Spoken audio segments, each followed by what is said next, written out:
시작합니다. 제11호 태풍 흰남노 오늘 새벽 통영으로 상륙을 했습니다. 오전 7시가 넘은 시간 울산 앞바다로 빠져나갔는데요. 지금은 또 울릉도 독도 주변에 비가 많이 내리고 있습니다. 자, 피해 상황은 이제 집계돼서 나오고 있는데요. 이 강한 비바람이 지나면서 흰남노가 지난 거리와 도로 크고 작은 피해가 속출했습니다. 태풍의 위력 앞에 공포로 지센 밤이었는데요. 자, 철저하게 대비한 만큼 피해를 줄였으리라 생각해 봅니다. 자, 태풍이 지난 직후 우리는 보도에 귀 기울이며 피해를 가늠하고 다시 서로의 안부를 묻습니다. 복구에 나서고 일상을 찾기 위해 힘을 모읍니다. 이렇게 일상이란 소중한 것입니다. 자, 추석 후 또 가을 태풍이 얼마나 지날지도 걱정이지만요. 어쩌면 또 경제 위기라는 태풍, 전쟁 같은 정치 상황의 태풍도 우리가 잘 헤쳐나가야겠습니다. 자, 언제쯤 우리는 평온한 일상을 지킬 수 있을까요? 지켜내야 한다는 우리의 의지만은 분명한데 말이죠. 그래서 자연의 태풍이 지난 오늘 최영일의 시사본부 또 출발합니다.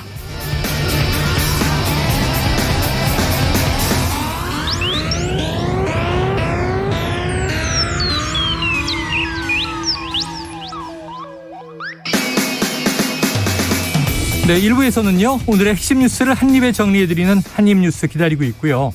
2부 10분 인터뷰 태풍 흰남노 피해 상황을 자세히 알아보겠습니다. 이어서 정치권 취재 뒷이야기를 들어보는 불사조 기자단 그리고 IT본부가 준비되어 있습니다. 자, 한입에 쏙 들어가는 뉴스와 찰떡궁합 디저트송 신청도 매일 기다리고 있으니까요. 오늘 뉴스에 어울리는 노래가 있으면 문자 샵 9730으로 보내주시기 바랍니다. 오늘의 디저트송 자, 선정되신 분께는 치킨 쿠폰 보내드리고요. 많은 참여 부탁드리면서 짧은 문자 50원, 긴 문자 100원입니다.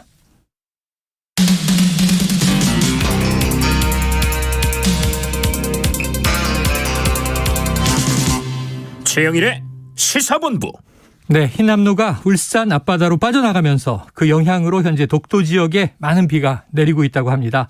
자, KBS 울릉중계소에 이희진 아나운서를 연결해 보겠습니다. 자, 이 아나운서님 나와 계시죠?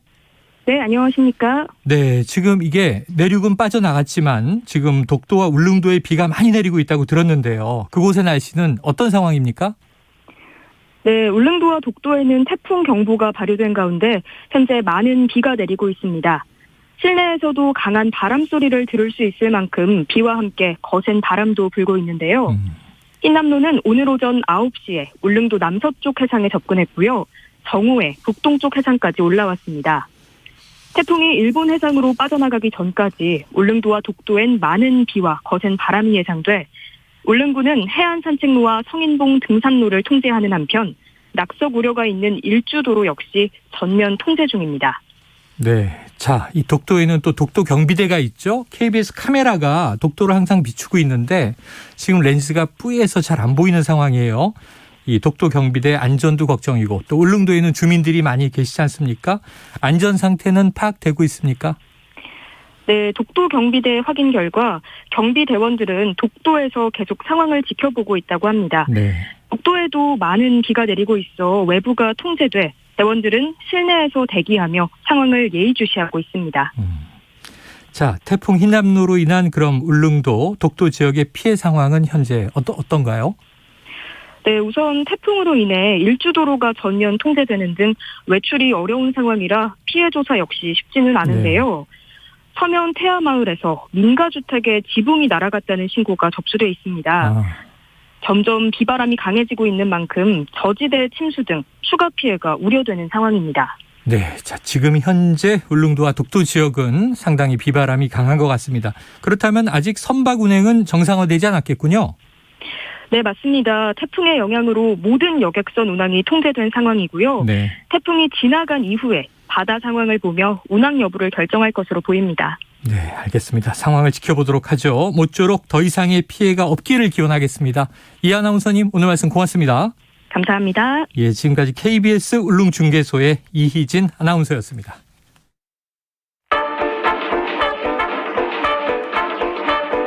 최영일의 시사본부 한입뉴스. 네, 오늘의 핵심 뉴스를 한입에 정리해드립니다. 한입뉴스 박정호 오마이뉴스 기자, 오창석 시사평론가 나오셨습니다. 어서 오세요. 안녕하십니까. 자, 지금 내륙은 벗어났다고 하지만 태풍 흰남노 지금 막 연결한 대로 울릉도 독도 지역은 지금 굉장히 비바람이 거센 것 같습니다. 무사히 모두가 안전해질 때까지 다 이 태풍이 종료될 때까지 우리가 긴장의 끈을 늦추지 말아야 할 것 같고요. 자, 지금 현재도 집계가 계속 이루어지고 있던데 네. 사실 이른 아침에는 이게 태풍은 강하다고 하는데 인명피해가 없다 이렇게 생각을 했거든요. 지금 피해 상황이 다시 나오고 있죠. 네, 그렇습니다. 맨 처음에는 이제 울산 네. 울주군에서 20대 남성이 실종됐다는 네네. 신고가 들어왔고요. 근데 또 아침이 되면서 포항에서 한 명이 사망하고 한 명이 실종됐다라는 속보도 들어왔습니다. 그래서 지금 인명피해가 사망 1명, 실종 2명으로 집계가 되고 있고요. 그리고 이제 인명피해와 더불어서 뭐 재산피해를 비롯한 이 전국 각지의 피해 상황이 보고가 되고 있는데 특히 이제 비가 너무 많이 왔습니다. 특히 맞아요. 이제 대구 경북 지역에는 최대 300mm가 넘는 폭우가 쏟아져서요. 특히 포항 일대 또 경주 지역 등등에서는 뭐 도로가 물에 잠기고 주택이 침수되고 또 여러 가지 이 상황이 좀 벌어지고 있는 그런 모습인데요.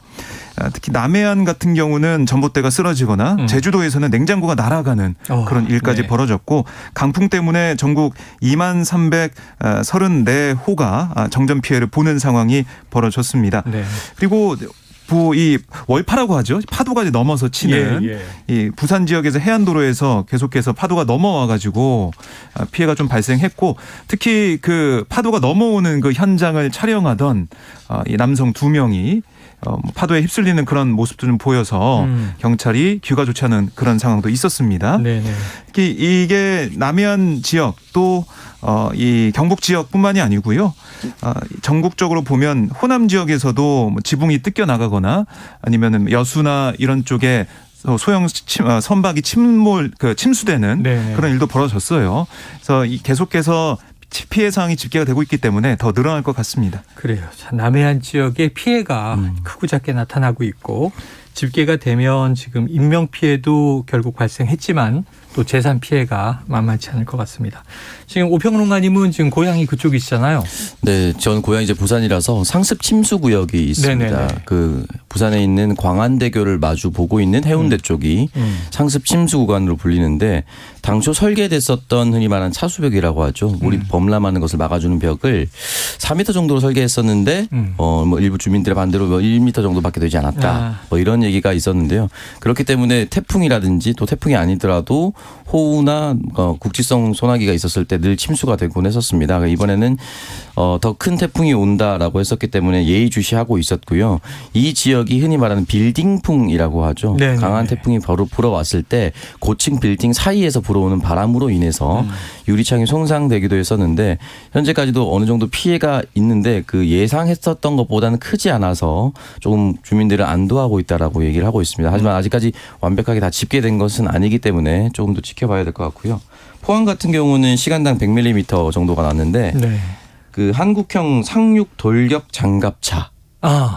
예. 해병대 장갑차가 출동했더라고요. 예, 실제로 이제 2대 그리고 고무보트 3대를 투입을 해서 혹시나 갑자기 불어난 그 비 때문에 휩쓸려 나가는 주민들이 있을까봐 계속해서 왔다 갔다 하면서 이제 감시하고 또 사람 있었으면 즉시 구조에 나서겠다라고 얘기를 해서 포항 주민들이 좀 든든했었던 부분도 있었습니다. 네, 그래요. 자, 아까 이제 잠깐 뭐 박정호 기자가 설명해 주셨지만 지금 정전 피해들이 있습니다. 이게 전신주가 무너지고 하다 보니까 지금 흰남노 영향으로 전국에서 160여 건의 정전이 발생했다. 그리고 6만 6천여 가구가 정전이 됐다. 한국전력은 한전은 추석 연휴 전에 모두 복구하겠다. 이렇게 이야기를 하고 있습니다. 자, 윤석열 대통령 어제 이 비상대기 하겠다 이렇게 얘기를 했었는데 지금 윤 대통령의 메시지도 나왔죠? 네, 윤 대통령이 어제 이제 귀가하지 않고 용산 대통령실에서 철야 근무를 했는데요. 집무실과 지하 벙커인 국가위기관리센터를 오가면서 수시로 회의를 주재했습니다. 또 오늘 새벽 다시 이제 위기관리센터를 찾아서 30분 동안 흰남노 진행 사항을 점검을 했고요. 흰남노의 크기와 경로, 강도 이걸 보고를 받고 이 철저한 대비를 강조하는 모습도 볼 수가 있었습니다. 그리고 이후에 오전 7시 25분 위기관리센터에서 행안부 장관과 기상청장으로부터 거듭 보고를 받았고 이 자리에서 윤 대통령이 주민 한 분이라도 위험에 처할 것으로 판단되면 한 발 앞서서 신속하게 나서달라. 주민 안전에 더 몰입해달라. 이렇게 당부를 했고요. 피해 상황을 관리하고 적재적소에 신속한 지원이 필요한 시점이다. 이렇게 목소리를 높였습니다. 이후에 참모진과 지하 1층 구내식당에서 아침을 먹고 이어서 1층 기자실도 찾았어요. 네. 그 취재진을 만났는데 여기서도 윤 대통령은 주민들이 잘 협조해줘서 제일 중요한 상황은 피할 수 있었다. 그러니까 지난달 집중호우에 이번에도 비가 좀 많이 와서 더 지켜봐야 된다 이렇게 얘기를 했고 지난달 집중호우는 사실 예측 불허였다. 퇴근할 때까지만 해도 서울 강북엔 거의 비가 안 오고 강남 몇 개 지역에 집중적으로 하룻밤에 시간당 140mm까지 왔는데 그건 예측 불허였다. 다만 반면에 흰남노는 역대급 태풍으로 위력이 알려져 있고 괴물 태풍이었다. 특정 지역에 게릴라식으로 내리는 집중호우는 우리 재난 대응 인프라가 부족해서 생긴 문제고 흰남노는 다른 작은 태풍들을 먹어가면서 커지는 것이기 때문에 사전 대비를 잘하면 피해를 많이 줄일 수가 있는 거다라고 지난번 집중호우 때와 비교해가면서 이번에는 철저하게 대비했다 이런 취지의 얘기를 했습니다. 네, 괴물 태풍이었다. 워낙 이제 이 초강력 태풍이면서도 이 여타의 태풍하고는 다른 특이점들이 있다고 하더라고요. 네. 2부에서 이 흰남노라는 태풍의 특징이 과연 어떠했는지 자세히 살펴보겠습니다. 12호 태풍을 먹어치우고 세력이 더 커졌다. 이런 얘기도 있습니다. 자, 그래도 오늘 아침에요. 제가 속보를 하나 보고 이 포스코의 포항제철소, 포스코가 원래 이제 저희는 포항제철 이렇게 익숙한데 지금 공장 두 곳에서 화재가 났다. 그래서 그럼 이게 이 포항이 침수된 장면, 해병대 아까 장갑차 장면 이런 걸 보다 보니까 태풍과 연관성이 있는 것인지 궁금했어요. 어떻습니까? 지금 계속해서 이제 파악을 하고 있다라고 얘기를 하고 있어요. 네네. 그래서 오늘 오전 7시 17분쯤 포항 남구 포스코 포항제철소 내 스테인리스 스틸 이제강과 또 이열연 공장에서 불이 났거든요. 네네. 경북 소방본부에 따르면 이 열연 공장 메인 전기실에서 화재가 나서 전기실 한 개동이 모두 탔다 이렇게 설명을 했습니다. 그러니까 이게 이제 자체 소방대가 포항제철소 자체 소방대가 진화 중에 호우 때문에 소방대원 4명이 고립되기도 했다고 전해지고 있는데 안전한 상태다라고 당국은 설명을 했습니다. 그러니까 회사 측은 진화를 계속 해 가고 있는 상황이고요. 태풍과 화재가 관계가 있는지 파악하고 있다라고 설명하고 있지만 특히 이제 이 화재와 직접 관련이 없는 상황이긴 한데 회사 내 설비 가동이 중단되면서 포스코는 이 부생가스가 폭발할 위험이 있어서 태워서 내보내는 이른바 또 방산 작업을 했다. 이때 발생한 불이 포항제철소 내 여러 곳에서 보이면서 공장 내 화재로 오인하는 일도 발생했다라고 설명을 했는데 이 내부에 있었던 불, 밖에서 보이는 불 이런 것들이 좀 어떻게 전후 사정이 되는지 좀 조사를 더 해봐야 되겠습니다. 네, 조사 결과가 나오면 다시 알려드리는 걸로 하고요. 자, 오늘 보니까 출근길 서울 수도권은 태풍의 직접 영향권은 아니었지만 비가 또 밤사이 워낙 많이 와서 굉장히 이제 출근길 교통이 어마어마하게 막히는 그런 상황이 또 연출됐습니다. 이 끝까지 여러 가지 상황, 태풍이 지나갔지만 그 이후에 또 후속적인 문제들도 있을 수 있으니까 좀 우리가 안전에 만전을 기해야 될 것 같고요. 자, 오늘의 이제 주요 이슈로 한번 들어가 보겠습니다. 계속 이런 예상을 했어요. 지금 국민의힘에서 새로운 비대위 출범에 박차를 가하고 있는데 그렇다면 비대위원장을 또 주호영 전 비대위원장이 맡느냐 바뀌느냐. 그런데 주호영 전 비대위원장의 입장이 나왔습니다. 그러면 이제 누구냐 다음에 맡을 사람은. 오평론가님 좀 가늠이 됩니까? 일단은 지금 기사로 나오는 거는 이제 박주선 전 의원이 유력하다는 네네. 기사가 나왔고 그 이유는 이제 주호영 비대위원장이 또 똑같이 선임될 것이다라고 예측을 한 부분도 있었는데 주호영 비대위원장 전 비대위원장이라고 표현해야겠죠. 네. 주호영 의원은 일단은 가처분이 떨어지고 난 다음부터 난 우리 당의 새 비대위원을 구성하자고 결의를 했고 그 단계부터 다시 맡는 것이 좋은지 안 좋은지를 고민해 왔다라고 했습니다. 근데 이 부분에 대해서 일단은 고사를 하고 있는 것으로 네네. 보고 있고요. 맞지 않겠다. 네, 대통령과 상의했냐는 질문을 받았었는데 네. 그런 적은 없다. 라고 이야기를 남겼습니다. 왜냐하면 이제 이 질문을 받았던 이유가 의원들이 모여 있었을 때 비대위 관련해서 오전 오후 의원총회를 했었는데 그 사이에 대통령이 몇몇 의원들과 전화 통화를 했다. 이게 알려졌거든요. 그래요. 그렇다면 이제 비대위 구성을 다시 강행할 것이다. 그러면은 비대위원장을 맡았었던 주호영 의원에게도 전화를 했던 거 아니냐 뭐 이런 이제 추측을 해볼 수가 있거든요. 근데 상의한 적은 없다라고 본인이 밝혔으니까 네. 아닌 것으로 이제 믿을 수밖에 없는 상황이고요. 일단 주호영 의원이 고사했기 때문에 공이 다른 곳으로 넘어갈 수밖에 없고 비대위원장이란 중책이 어쨌든 당의 혼란 상황을 수습해야 되기 때문에 네네. 흔히 말하는 선수가 높은 사람들에게 또는 이제 정치 구력이 좀 높은 사람에게 돌아갈 수밖에 없습니다. 네. 그런 역할을 아마 박주선 의원이 맡을 것으로 보이고요. 박주선 의원 같은 경우는 국회 부의장 출신으로 이제 4선 의원이었습니다. 그렇기 때문에 선수라든지 정치적 경력에서 누구보다 이제 오래됐다라고 볼 수가 있고 또 이제 윤석열 대통령 출범을 또 호남 쪽에서 여론몰이를 좀 하면서 새몰이를 하면서 열심히 도왔기 때문에 윤석열 대통령과도 굉장히 가깝다라고 볼 수가 있습니다. 네네. 그리고 박주선 의원은 또 김한길 전 의원과 또 가깝기 때문에 새로운 상황을 만들어가는 것에 뒤에 김한길 의원이 있는 거 아니냐는 또 추측이 벌써부터 나오고 있습니다. 제일 처음에 이제 김한길 의원이 윤석열 캠프에 영입이 되었을 때 김한길 의원이 가장 잘하는 것은 흔히 말하는 창당. 근데 사실 재창당 정도 수준의 이제 수습이 있기 전에는 그 전에 모든 정당을 한번 해집어야 되거든요. 네네. 그런 역할을 굉장히 잘한다라고 평을 받았습니다. 그래서 흔히 말하는 총선 전 윤석열 대통령 중심의 그 친윤 중심의 정당으로 거듭날 때 김한길 의원이 많은 역할을 할 것이다. 라고 했는데 지금 어쨌든 전면에는 박주선 의원이 비대위원장이 유력하다라고 했지만 박주선 의원과 친분이 깊은 김한길 의원과 함께 이런 거대한 논의를 하고 있는 것이 아닌가라는 추측을 해볼 수 있습니다. 지금 굉장히 담담하게 얘기하셨지만 이 창당 이게 또 보통 일은 아니죠 정치권에서. 네. 앞으로 이제 많은 분들이 눈여겨 보게 될 텐데 아직은 뭐 추측이기 때문에 지켜볼 사안이고요.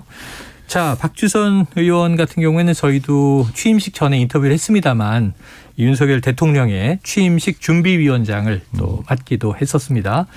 지금 이런 그 분위기 때문일까요? 권성동 원내대표가 지금 당내 선수별 간담회를 이어갔다. 네. 그래서 비대위 논의의 분수령이다. 그런데 주로 어떤 이야기를 나눴을까요? 그러니까 어제 이 간담회 일정이 이제 잡히면서 결국엔 주호영 위원장으로 가지 않는다. 그렇다면 누가 어떻게 보면 맞는 자리겠느냐, 누구에게 맞는 자리겠느냐 이런 의견을 모으는 것 같아요. 아하, 그래서 의원들의 총리를 좀 모아가면서 여론을 좀 만들어 가겠다라는 생각인 것 같고 또 권성동 원내대표가 좀 생각하고 있는 구상 이런 것도 공유하지 않았을까 이렇게 판단이 되고요. 결국 이 박주선 위원장, 전 위원장 같은 경우는 호남이란 상징성도 있고 국민 통합, 지역 화합 이런 게 있기 때문에 이걸 통해서 뭔가 윤 대통령이 얘기했던 통합의 메시지를 보일 걸로 보이고 그리고 아무래도 비대위를 좀 짧게 가면서 바로 전당대 쪽으로 트는 게 아니냐. 결국 관리형 비대위로 좀 굳히면서 조기 전당대에 힘을 실는 게 아니냐. 그게 윤심이 아니겠느냐. 이런 분석도 나오고 있습니다. 네, 그래요. 하지만 이제 박주선 전 국회 부위장이나 혹은 지금 또 이야기한 김한길 전 의원이나 모두 다 이제 사실은 민주당 쪽 인사였기 때문에 자, 어떤 또 새로운 바람, 새로운 기류가 있을지 지켜보도록 하고요. 자, 지금 아까 말씀드렸습니다만 오늘 출근길은요, 이 서울 수도권만 해도 지금 교통 상황이 굉장히 좋지 않았습니다. 지금 점심시간 교통 상황 어떤지 듣고 와서 이야기를 이어가 보도록 하겠습니다. 자, 교통정보센터에 오수미 리포터 나와주세요. 네, 시각 교통정보입니다. 내륙 지역이 태풍의 영향으로 벗어나면서 전국의 항공과 열차 운행은 순차적으로 재개가 되고 있습니다. 하지만 여객선은 아직 대부분 노선에서 운항이 중단되고 있는 상황입니다. 그리고 경북 포항과 경주는 형산강 일대에 홍수특보가 발령돼 있습니다. 이렇다 보니 포항 시내는 새천년대로 유강대교에서 효자 사거리 방면으로 침수가 되면서 2차로가 통제 중입니다. 경주 시내는 강변로 금장교 사거리에서 터미널 사거리 방향으로 동대교 하부도로가 통제 중입니다. 이 밖에 서울 지역은 비가 그치면서 호우특보는 모두 해제가 됐는데요. 아직 한강 수위는 높다 보니 통제 구간 있습니다. 올림픽대로 동작대교에서 가양대교 사이 양방향 통행이 안 되고 있고요. 여의 상류와 하류 나들목 각각 진출입이 안 되고 있습니다. 노들로도 성산대교 방향으로 통행이 안 되고 있고 당산 육관문과 신자문 육관문 등으로도 통제 중입니다. 다행히 오전 11시를 기해 강변북로와 동부간선도로 내부순환로 통제는 모두 해제가 됐다는 점 참고해 주시기 바랍니다. 지금까지 KBS 교통정보센터였습니다.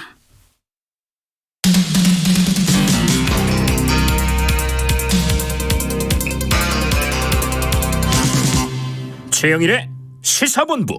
네, 국민의힘 관련 이슈를 조금 더 이어가 보도록 하겠습니다. 왜냐하면 지금 비대위 주호영 전 비대위원장의 직무집행 정지 가처분이 나왔었고요.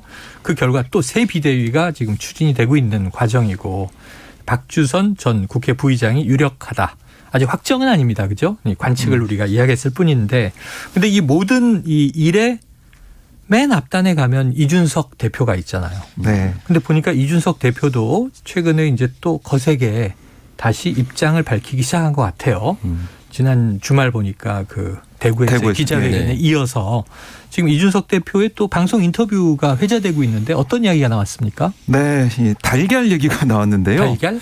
네, 그 왜 이 얘기가 나왔냐면, 그러니까 이준석 전 대표와 윤석열 대통령 두 사람 사이의 갈등, 네네. 이걸 어떻게 풀 수 있는 사람은 결국 윤석열 대통령이 아니겠느냐. 얘기가 나왔었죠. 그렇습니다. 그러면 윤 대통령이 이 전 대표를 품어야 된다. 그러니까 왜냐하면 대통령이기 때문에 네. 당 대표를 품어야 되는 거 아니냐 이런 얘기가 나왔는데 그랬더니 이 전 대표가 아니 정치하는 사람인데 지금 와서 윤석열 대통령이 나를 품는다 이런 표현을 쓰면 거의 돌아버린다. 기분이 제일 네네. 나쁜 표현이다. 제가 달걀인가 이런 얘기를 한 거예요. 네네네. 그러면서 아니 사자성어로 쓰면 결자해지다. 그러니까 묶은 사람이 풀어야 된다 이렇게 얘기를 했고 네네네. 그리고 아니 국정 동반자로 손을 잡는다 이런 표현도 있을 수 있고 또 인정한다 이런 표현이 있을 수 있는데 품는다는 이 관계 설정이 당대표까지 지낸 사람인데 네네. 묶은 사람이 맞게 푸는 방법이 아니다 이렇게 반박을 표현에 했습니다. 대해서 반발을 했네요. 그렇습니다. 표현 하나하나 지적하면서 반박을 한 거고요.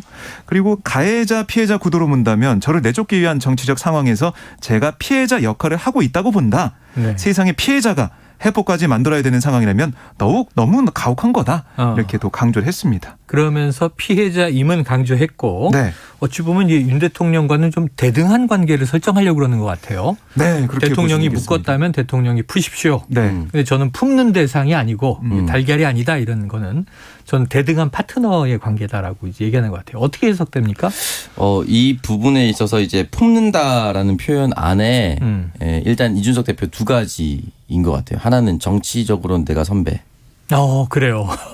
그리고 내가 윤석열 대통령 후보보다 먼저 당원과 국민들에 의해 선출된 권력이라고 생각을 하는 건 네네. 당연한 팩트라고 생각이 들고요. 예.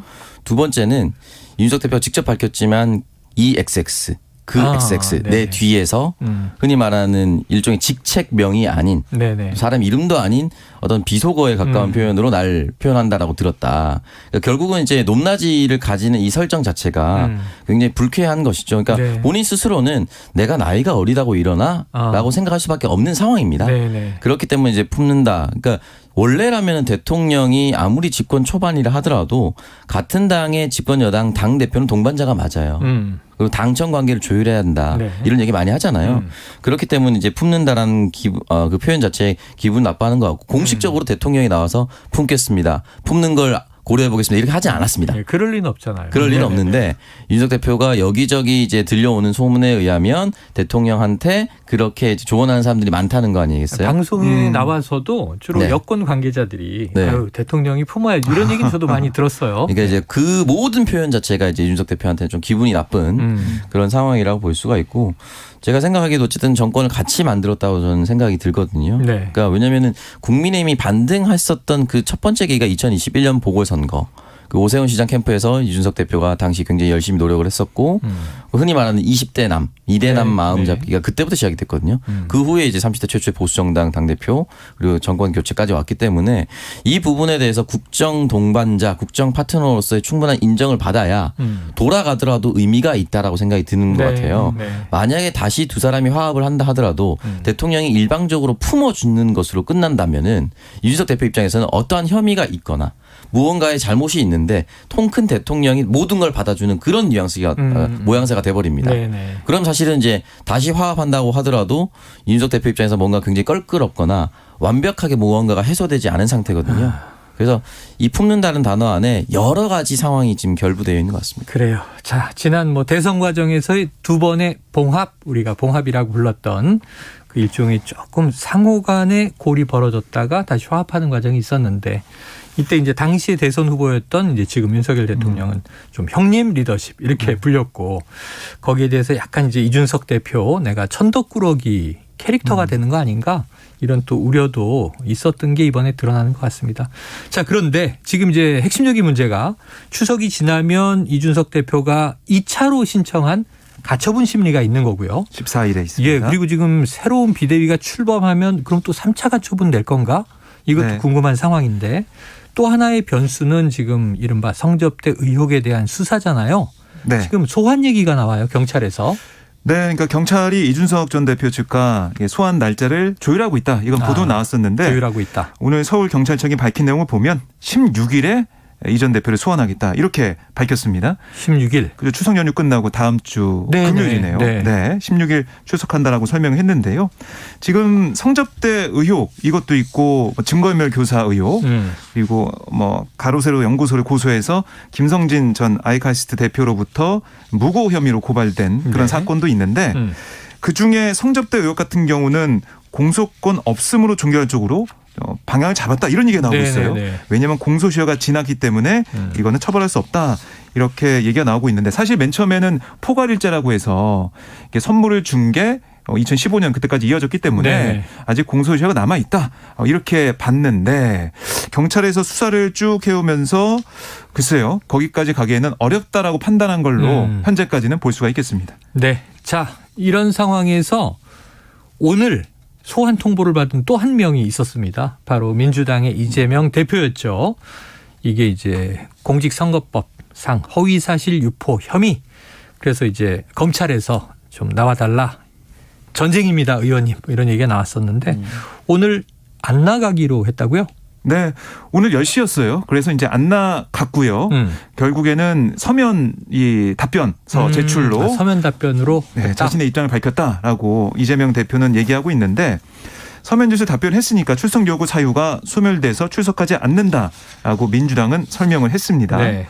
이게 뭐 9일 공소시효 만료를 앞두고 이렇게 6일까지 출석해달라라고 얘기한 거 기소를 기정사실화하고 결국 이재명 대표를 포털에 세워서 추석 밥상에 이 피의자의 모습, 그러니까 조사받는 모습, 그걸 계속 각인시키려는 게 아니냐 이런 민주당의 반발이 있었는데 이런 여러 가지 판단, 어제 뭐 의총도 있었고요. 그런 판단은 이재명 대표가 받아들인 게 아니냐 이렇게 볼 수가 있겠습니다. 오평로아님 그런데요. 이게 이제 9일이 공소시효 만료일이다 보니까 그럼 이제 그 전후에서 검찰은 이거 뭐 기소 불기소 여부를 또 결정해야 되지 않습니까? 네. 그래서 사실은 거의 다 수사는 완료돼 있는데 당사자를 어쨌든 불러서 직접 듣지 않으면 또 네. 절차상에 이제 뭐랄까요 좀 미흡함이 있을 수 있으니까 뭐 부득이 소환 통보한 것이다. 날짜도 별로 선택 여지가 없었다.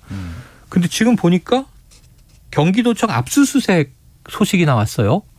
그 지금 압수수색을 하면 9일 이 같은 건이잖아요. 네. 네. 9일 기소 여부에 뭐 새로운 게 나오겠습니까? 그 사실 이제 지금 경기도청을 압수수색을 한다면 일단은 새로운 경기도청이 출범을 또 한 상태고. 아, 그렇죠. 김동연 지사죠, 지금은. 네, 사실 이제 큰 의미가 있을 수 있을까. 그렇다고 해서 뭐 하지 말아야 된다 뭐 이런 뜻은 아닌데요. 네네. 이제 와서 하는 게 이제 지금 집중적으로 하는 게 그 더불어민주당 입장에서 생각하기에는 계속 추석 전에 압수수색도 다시 하고 기소도 다시 하고 소환도 다시 하고 날짜를 일부러 모은 거 아니냐. 네네. 이렇게 이제 의심을 하는 상황인 것이고 검찰 입장에서는 이리저리 미리 공지를 했었는데 할 수 없다 보니까 날짜가 밀려서 9월 9일까지를 어쩔 수 없이 쫓기다 보니 날짜가 이렇게 될 수밖에 없었다라고 얘기를 하거든요. 근데 저는 지금 압수수색을 검찰이 필요하다고 해서 할 수는 있을 것 같은데 네네네. 지금 과연 만약에 무언가가 있었다라면 지금까지 남아 있는 것이 있을까? 이런 일단 생각이 들고요. 두 네. 번째는 이제 기소를 하려고 하는 거겠죠. 예, 아무래도 기소에 무게를 두는 것 같은데 이 부분에 있어서 기소를 한다 하더라도 이재명 후보가 서면 제출한 내용을 충분히 뭐 소명할 수 있다고 생각하니까 네. 그 부분에 있어서는 끝내 결과는 지금 국민의힘이 말하는 유죄로까지 가는 데는 굉장히 험난하지 않을까라는 생각이 듭니다. 네. 그래서 저는 이게 다른 건인가? 압수수색은 보통 수사의 초기에 벌어지기 때문에 네. 새로운 수사가 또 시작되나? 그 위례 신도시 새로운 수사가 들어갔잖아요. 그런 건 줄 알았더니 이재명 허위 발언 관련 경기도청 압수수색 이렇게 돼서 네. 야, 그럼 이게 한 사흘 후면은 기소 여부 확정해야 되는데 압수수색을 지금 한다는 건 뭘까? 이게 참 궁금함이 있었습니다. 네. 자, 이런 와중에 또 민주당은 역으로 지금 허위 해명 관련해서 이 윤석열 대통령을 고발한 사건이 있었다. 이거 어제 전해드렸는데요. 지금 이게 전담부서가 배당이 됐다고요? 그렇습니다. 서울중앙지검 선거 전담부서에 배당이 됐어요. 그래서 이게 이제 수사에 뭐 들어간다 이렇게 볼 수가 있겠는데요.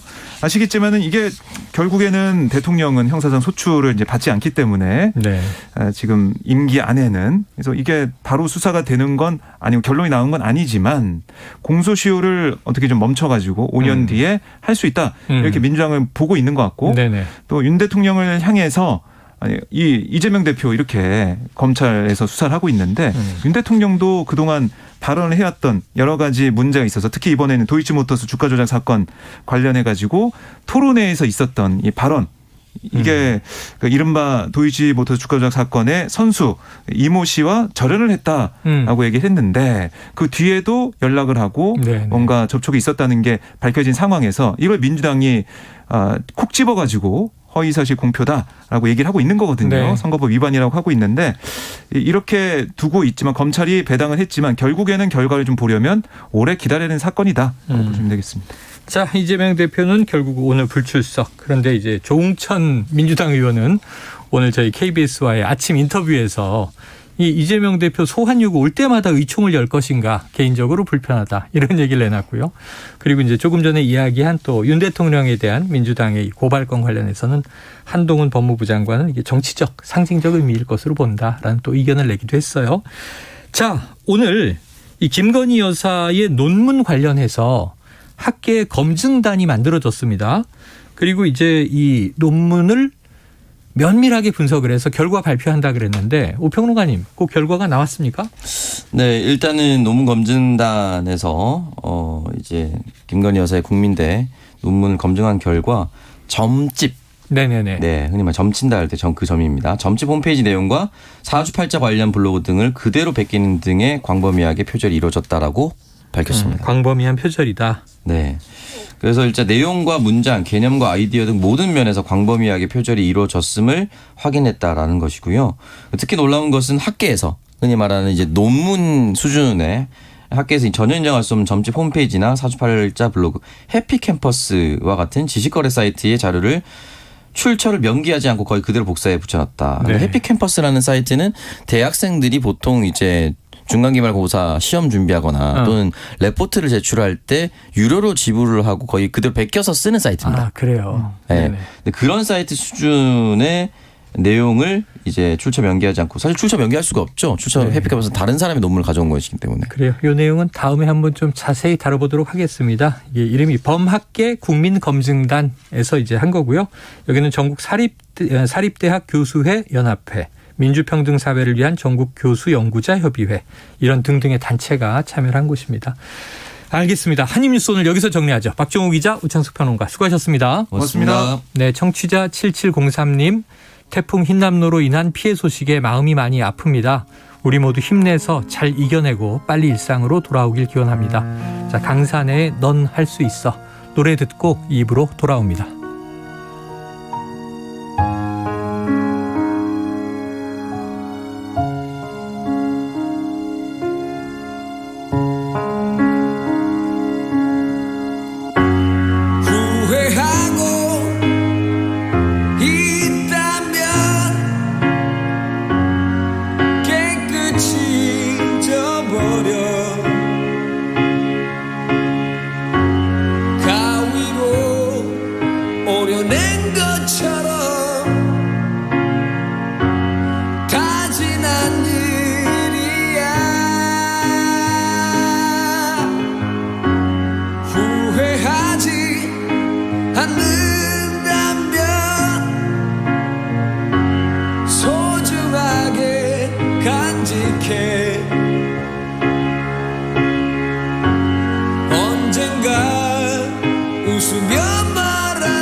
너를 둘러싼 그 모든 이유가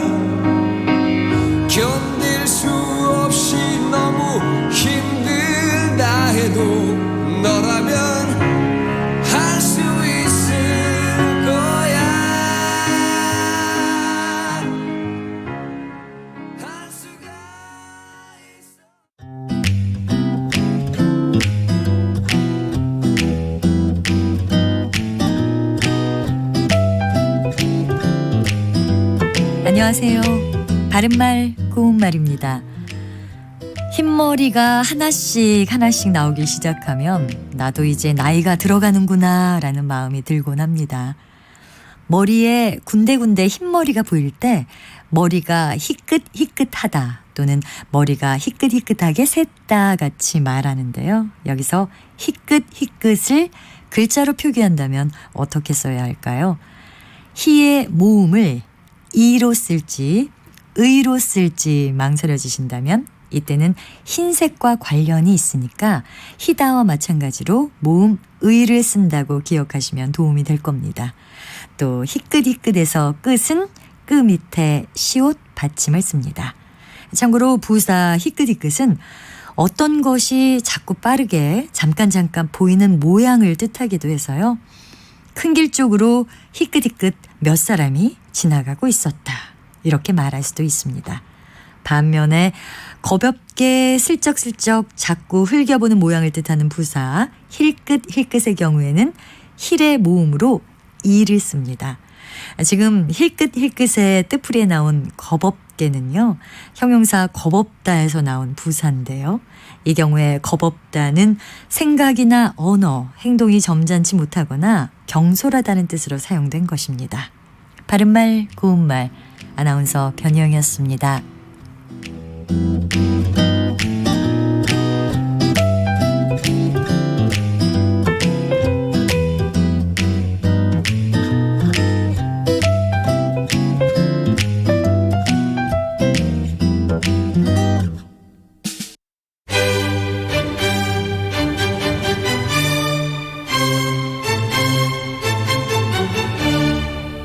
여유로운 저녁 시간, 고품격 시사토론과 함께하세요.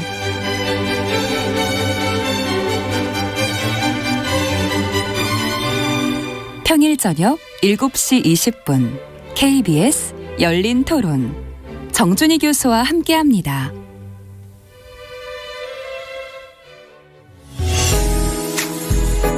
역사, 예조판서 그다음에 좌천성을 지낸 유근이라는 분, 이분이 경제, 달러가 좀 전 세계적으로 좀 귀해졌습니다. 음악까지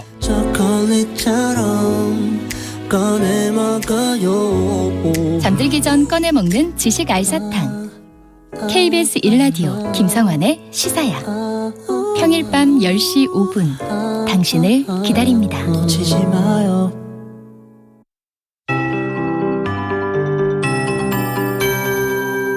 KBS 58분 날씨. 태풍 흰남노가 울릉도 동쪽 약 50km 해상까지 올라왔습니다. 이제 태풍 경보는 동해 중부 먼바다에 유지되겠고 그 밖에 전해상은 풍랑특보로 변경이 되겠습니다.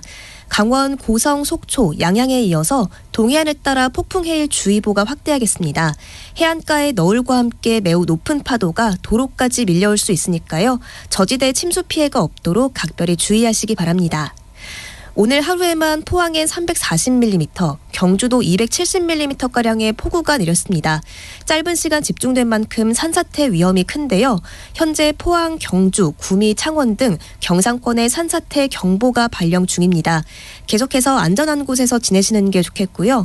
경주 강동대교와 포항 형산교 지점엔 홍수 경보가 이어지고 있어서 접근에 피하시는 게 좋겠습니다. 태풍은 오늘 밤 온대 저기압으로 약화하겠습니다. 앞으로 비는 울릉도 독도에 10에서 최대 40mm가 오겠고 강원 영동에 5에서 20mm 정도가 내리겠습니다.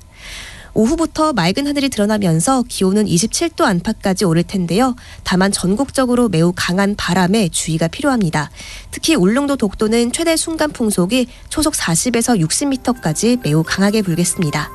지금 서울의 기온은 24도입니다. 박다효입니다.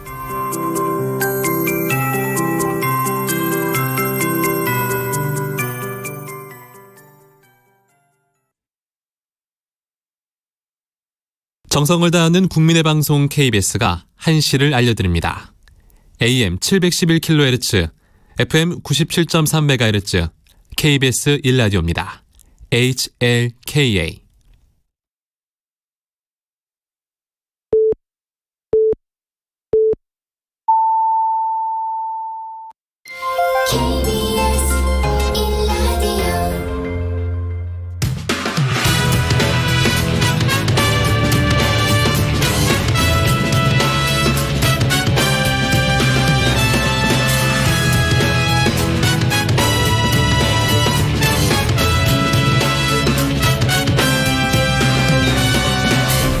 KBS 1라디오 최영일의 시사본부. 이 시각 라디오 정보센터 뉴스입니다. 제11호 태풍 흰남노가 우리나라를 강타한 오늘 오전 11시까지 1명이 사망하고 2명이 실종됐으며 부상자도 1명 나온 것으로 잠정 집계됐습니다. 중앙재난안전대책본부에 따르면 폭우가 쏟아진 포항에서 1명이 사망하고 다른 1명이 실종됐으며 울산에서도 1명이 실종됐습니다. 경기에서는 간판이 떨어져 1명이 부상당했습니다. 방역당국이 올해 가을 겨울에 코로나19와 계절 독감이 동시에 유행할 수 있다며 대책을 마련 중이라고 밝혔습니다. 방역당국은 지난 2년간 인플루엔자 유행이 없었고 이에 따라 현재 국민의 독감 면역력은 낮아져 있다며 인플루엔자 예방접종을 포함한 대응 계획을 수립해 조만간 발표하겠다고 밝혔습니다. 검찰이 고 김문기 성남도시개발공사 개발 1처장을 모른다고 한 이재명 더불어민주당 대표의 발언과 관련해 강제 수사에 착수했습니다. 서울중앙지검 공공수사 제2부는 오늘 오전부터 이 대표의 공직선거법 위반 사건과 관련해 경기도청에 있는 관련자 사무실 등을 압수수색하고 있습니다. 지금까지 라디오 정보센터 조진주였습니다.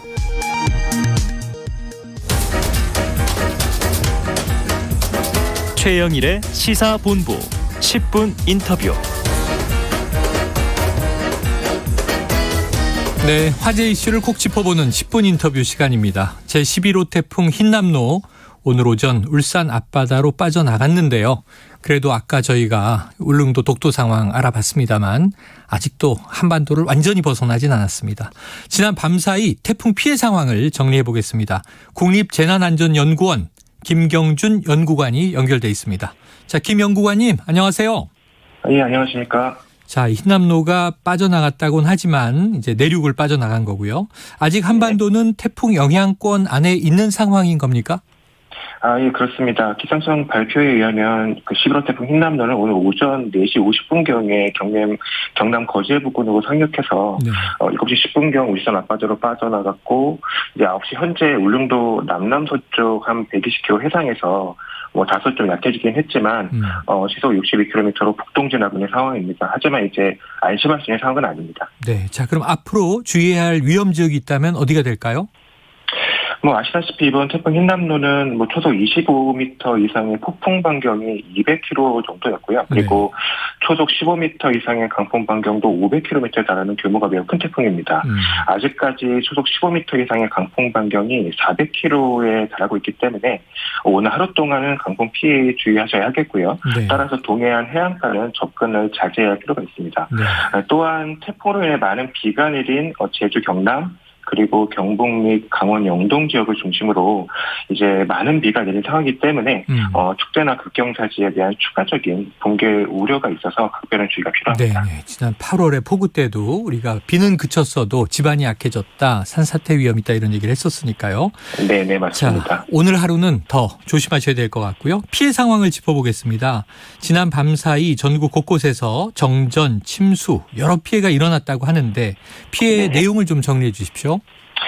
우선 현재 피해가 집계되고 있고요. 피해가 완전히 집계되기까지는 좀 상당 기간 시일이 소요되긴 합니다. 현재까지 행안부 중앙재난대책본부를 통해서 집계된 바로는 제주에서 이제 정전에 대해서는 제주에서 25건, 경남 6건, 부산, 울산 6건.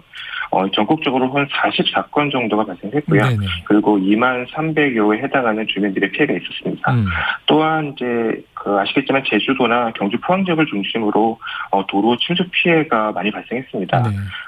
근데 또한 이제 제주나 경기 지역에서는 주택 침수가 3건 있었고요. 제주 상가 침수 1건, 그리고 마찬가지로 제주 지역에 한 280헥타르에 해당하는 농경지 침수가 발생했습니다만 현재 좀 집계사항은 지켜봐야 하겠습니다. 네, 자 그래도 다행인 것이 과거에 매미나 루사보다 더 강력하다 이런 이야기들을 많이 해왔었어요. 그런데 이제 인명 피해가 나긴 했습니다. 안타까운 지점인데 그래도 그렇게 크지는 않았는데 이유가 있습니까? 우선 2002년 태풍 루사하고 2003년 태풍 매미는 이번에 11호 태풍 흰남노가 이제 저희 한반도를 이제 영향을 줄 때 많이 비교가 되어 왔는데요. 이제 강도하고 경로 측면에서 굉장히 유사했고, 이제 태풍 누사와 매미가 공교롭게도 우리나라 태풍 피해액으로 역대 1, 2위에 해당하는 태풍입니다. 그런데 이제 태풍 2002년도에 발생한 태풍 누사의 경우에는 총 강우량이 870mm였고요. 2003년도 태풍 매미는 순간 최대 풍속이 초속 60m를 기록했습니다. 근데 이번 11호 태풍 흰남노의 경우는 제주도를 제외하고 내륙 지방을 살펴본다면 누적 강수량은 지리산이 366mm 그리고 포항은 337mm 정도의 강우가 발생했고요. 강풍의 경우도 통영에서 순간 최대 풍속이 초속 43.1m로 기록이 되었습니다. 물론 이제 태풍 루사하고 매미보다 많이 약하게 지나갔다고 말씀드릴 수 없지만 현재까지 기록으로만 볼 때는 그에는 약간 못 미친다고 할 수 있고요. 하지만 이제 태풍의 강도가 크다고 반드시 피해가 큰 것은 아닙니다. 중앙정부 및 지자체에서 각종 예방 활동을 활발히 했고요. 함께 이제 언론에서도 이제 국민들에게 충분한 정보를 제공함으로써 아직 집계가 완료되지는 않았지만은 태풍 누사와 매미 때보다는 좀 피해가 적었던 이라 생각을 하고요. 무엇보다도 중요한 것은 태풍의 위험에 대해서 적극적으로 관심을 가져주시고 미리 피해가 발생하지 않도록 대응해주신 국민들의 안전의식 때문이 아닐까 생각을 합니다. 안전의식과 대응이 또 다른 점이 있었다. 자, 지난달에도 기록적인 폭우로 홍수 피해를 겪은 지가 얼마 지나지 않았습니다. 약해진 지반으로 인한 2차 피해, 산사태, 시설물 피해 이런 것이 또 나올 수 있다고 아까 말씀 주셨는데 여기는 어떤 이 대비가 필요하겠습니까? 현재 흰남노로 인해서 포항에 위치한 중학교 뒤편에서 산사태가 발생을 했고요. 최근 경기 지역 폭우 발생 후에 아까 이제 말씀해 주신 것처럼 경기도 화성에서 산사태가 발생해서 공장 직원이 사망하는 인명 피해가 있었습니다. 이제 산지에 있는 인도 근처 지반이 내려앉은 경우라든지 아니면은 집 주변 사면에 토사가 흘러내려오고 있거나 아니면 나무가 기울어져 있는 경우에도 이제 산사태가 발생할 가능성이 매우 크기 때문에 좀 멀리 떨어져 있는 곳으로 대피하시는 게 좋고요. 또한 이제 그 옹벽이나 축대에 금이가 있는 경우에도 피해가 발생할 수 있기 때문에 좀 주의하셔야 하겠습니다. 그런 경우가 있으면 반드시 지자체에 신고하셔서 추가 피해를 막을 수 있도록 해야겠습니다. 알겠습니다. 추가 피해가 있을 수 있기 때문에 대비와 신고가 필요합니다. 오늘 말씀 여기서 정리하죠. 고맙습니다. 네, 고맙습니다. 예, 지금까지 국립재난안전연구원의 김경준 연구관이었습니다.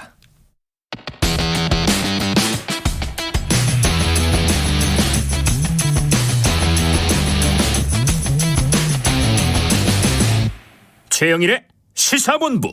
네, 이번에는요. 태풍 흰남노의 특징을 분석해보고 이후의 태풍 상황도 점검해보겠습니다. 부산대 대기환경과학과의 안중배 교수가 전화로 연결돼 있습니다. 자, 안 교수님 나와 계시죠? 예, 안녕하십니까. 네, 안녕하세요. 자, 이 태풍 흰남노 시간대별로 우리나라에서 가장 좀 영향을 많이 받은 경로, 좀 이 피크라인이라고 한다고 합니다. 좀 살펴주시면 어떻습니까? 예. 지난 28일 날, 8월 28일 날 열대 저압부에서 이제 태풍으로 발달한 이 흰남노 태풍은 오늘 새벽 4시 한 50분경에 거제도 인근 해안에 상륙했고요. 그다음에 부산을 스치듯이 이렇게 지나가면서 오전 7시 10분에 울산 앞바다로 빠져나온 거로 발표됐거든요. 그래서 다행히 이제 태풍이 스치듯이 경남 남해안과 그다음 부산 지역을 지나면서 한반도 대부분의 지역이 태풍의 왼쪽에 놓이게 되면서 상대적으로 큰 피해를 좀 피할 수 있었던 것으로 보입니다.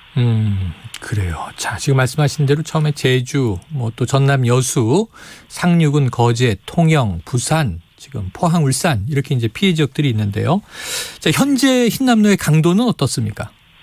예, 지금 보니까 이제 울릉도 근방을 지나고 있는 것으로 돼 있고요. 세력도 처음에 비해서는 많이 약해지긴 했지만 아직도 중심 기압이 965헥토파스칼 강도를 유지하고 있는 것으로 알고 있습니다. 네, 자, 태풍 흰남노 이게 한반도로 북상하기 전부터 역대급이다, 초강력이다 이제 분석이 많았습니다. 실제 흰남노의 위력 전문가로서 어느 정도로 보십니까? 예, 이번 태풍의 위력을 숫자로 말씀드리기보다는 아마 2003년도에 우리나라를 내습해서 이제 큰 피해를 준 태풍 매미하고 이렇게 비교해서 설명을 드리는 도움이 될 것 같은데요. 한반도 상륙 시점을 기준으로 봤을 때 흰남노의 중심 기압은 950 헥토파스칼로 그 내미보다도 5 헥토파스칼이 더 낮습니다. 그리고 네. 그만큼 더 강하다는 소리죠.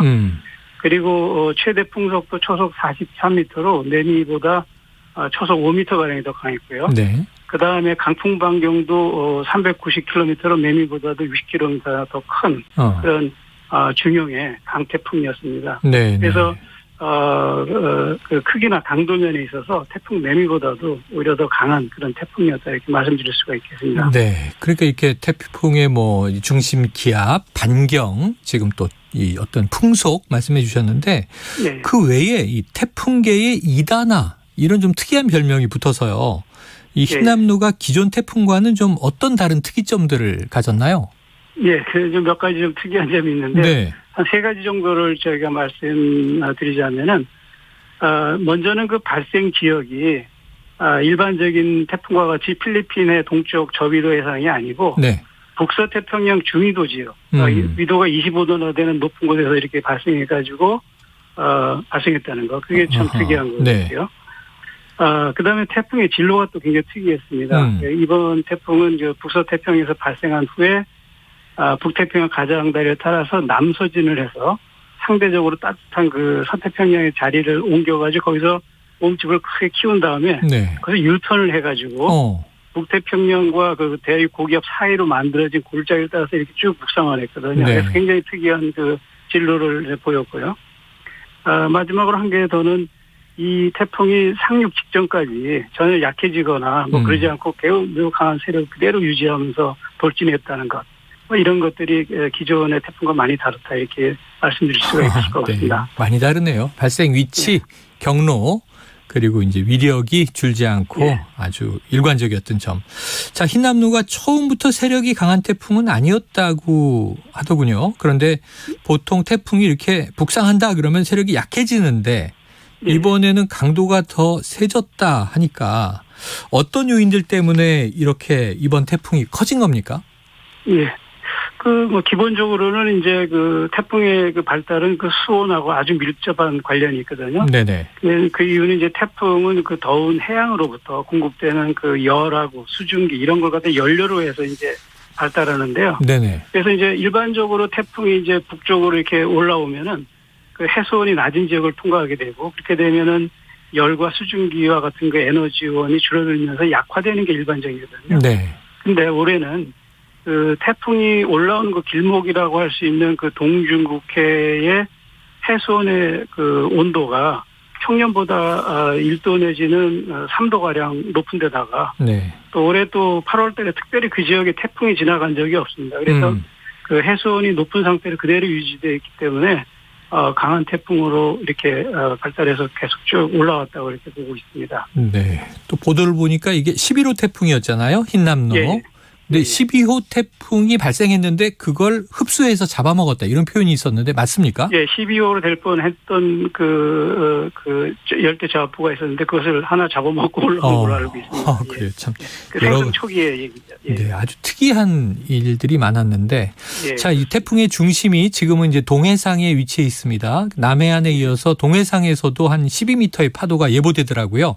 그러면 이게 해일 발생 가능성 이런 것은 없겠습니까? 예, 해일도 충분히 가능한데 이제는 뭐 원해로 나갔기 때문에 그 큰 너울성 파도는 아마 기대하지 않고 있고요. 네네.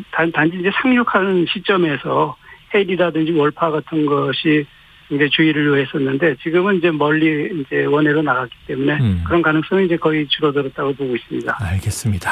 그런데 이게 최근 몇 년간을 쭉 보면요. 이게 참 느낌이 그런데 이 가을 태풍이 좀 잦아졌다, 많아졌다. 우리나라로 오는 태풍도 좀 이제 꽤 있는 것 같고요. 좀 이게 기후변화와 연관성이 있습니까? 예. 그 느낌이라고 말씀하셨는데 사실은 느낌이 아니고 그 과학적인 근거가 통계적으로도 있습니다. 그렇습니까? 네. 예.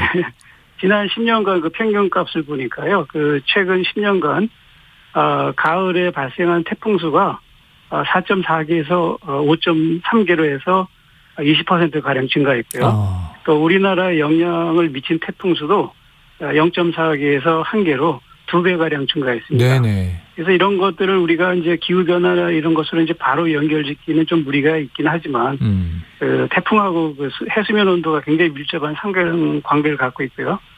또 지난 수십 년간 그 해수온이 꾸준히 상승하고 있거든요.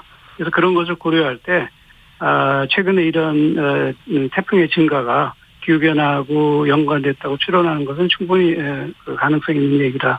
이렇게 말씀드릴 수가 있겠습니다. 네, 알겠습니다. 자, 올해 우리나라 기상도가 좀 연구가 필요하다 이런 이야기가 많습니다. 네. 과거와 좀 다른 패턴들이 자꾸 나타나는데요. 그렇죠. 이것도 지금 말씀 주셨던 것처럼 이른바 이 기후위기로 인한 변화 그런 여파가 되겠습니까? 예, 그렇죠. 예.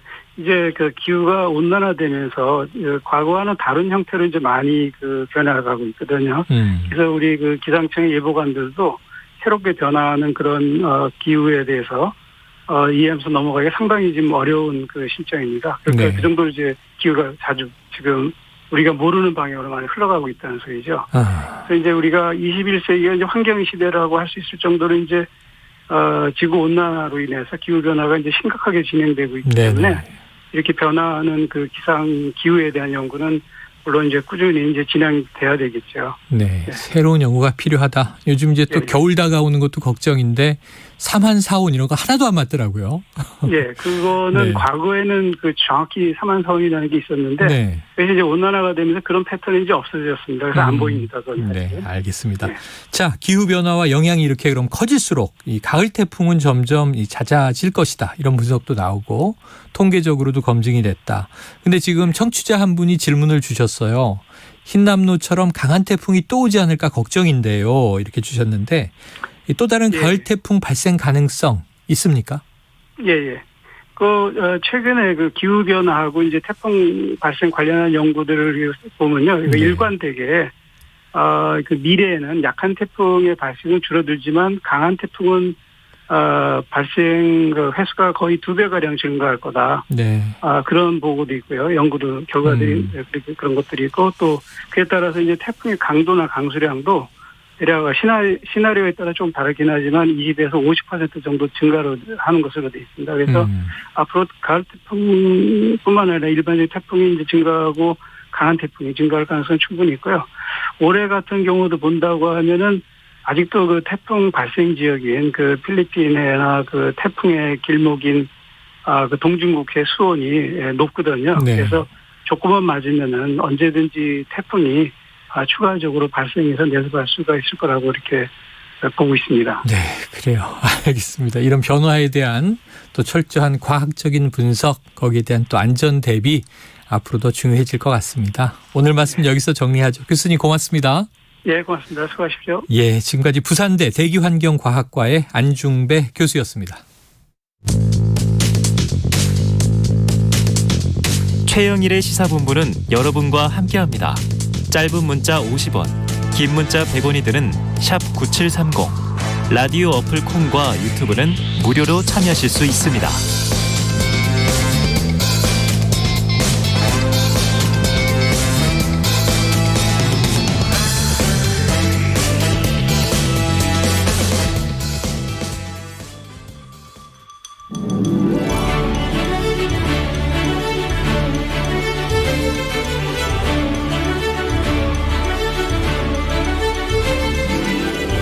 네, 기자들의 눈으로 정치권 소식을 들여다봅니다. 불사조 기자단, 경향신문의 박순봉 기자, 세계일보의 최영찬 기자, 오늘도 두 분 나오셨습니다. 어서 오세요. 안녕하세요. 자, 본격적으로 시작해 보죠. 지금 수도권은 다행히 이제 오늘 오전부터 비는 그쳤습니다. 두 분 별다른 피해 없으십니까? 네, 저는 또 서울 살다 보니까 아무래도 다행히 피해가 없었습니다. 네, 저도 뭐 다행히 피해는 없었고 그래도 지금 밖에 하늘 보면은 다른 지역은 어떨지 모르겠는데 서울은 정말 맑아서 어제 태풍이 지나고 나면은 또 이렇게 되는데 아무쪼록 빨리 피해 입으신 분들도 복구가 빨리 됐으면 좋겠습니다. 근데 어떤 기시감이 있냐면 지난 8월 8일에서 9일까지 서울에 엄청나게 수도권에 비가 왔을 때 다음 날 비는 멎었고 그 다음 날 수요일은 너무 화창했는데 출퇴근 시간이 2배 이상 걸렸어요.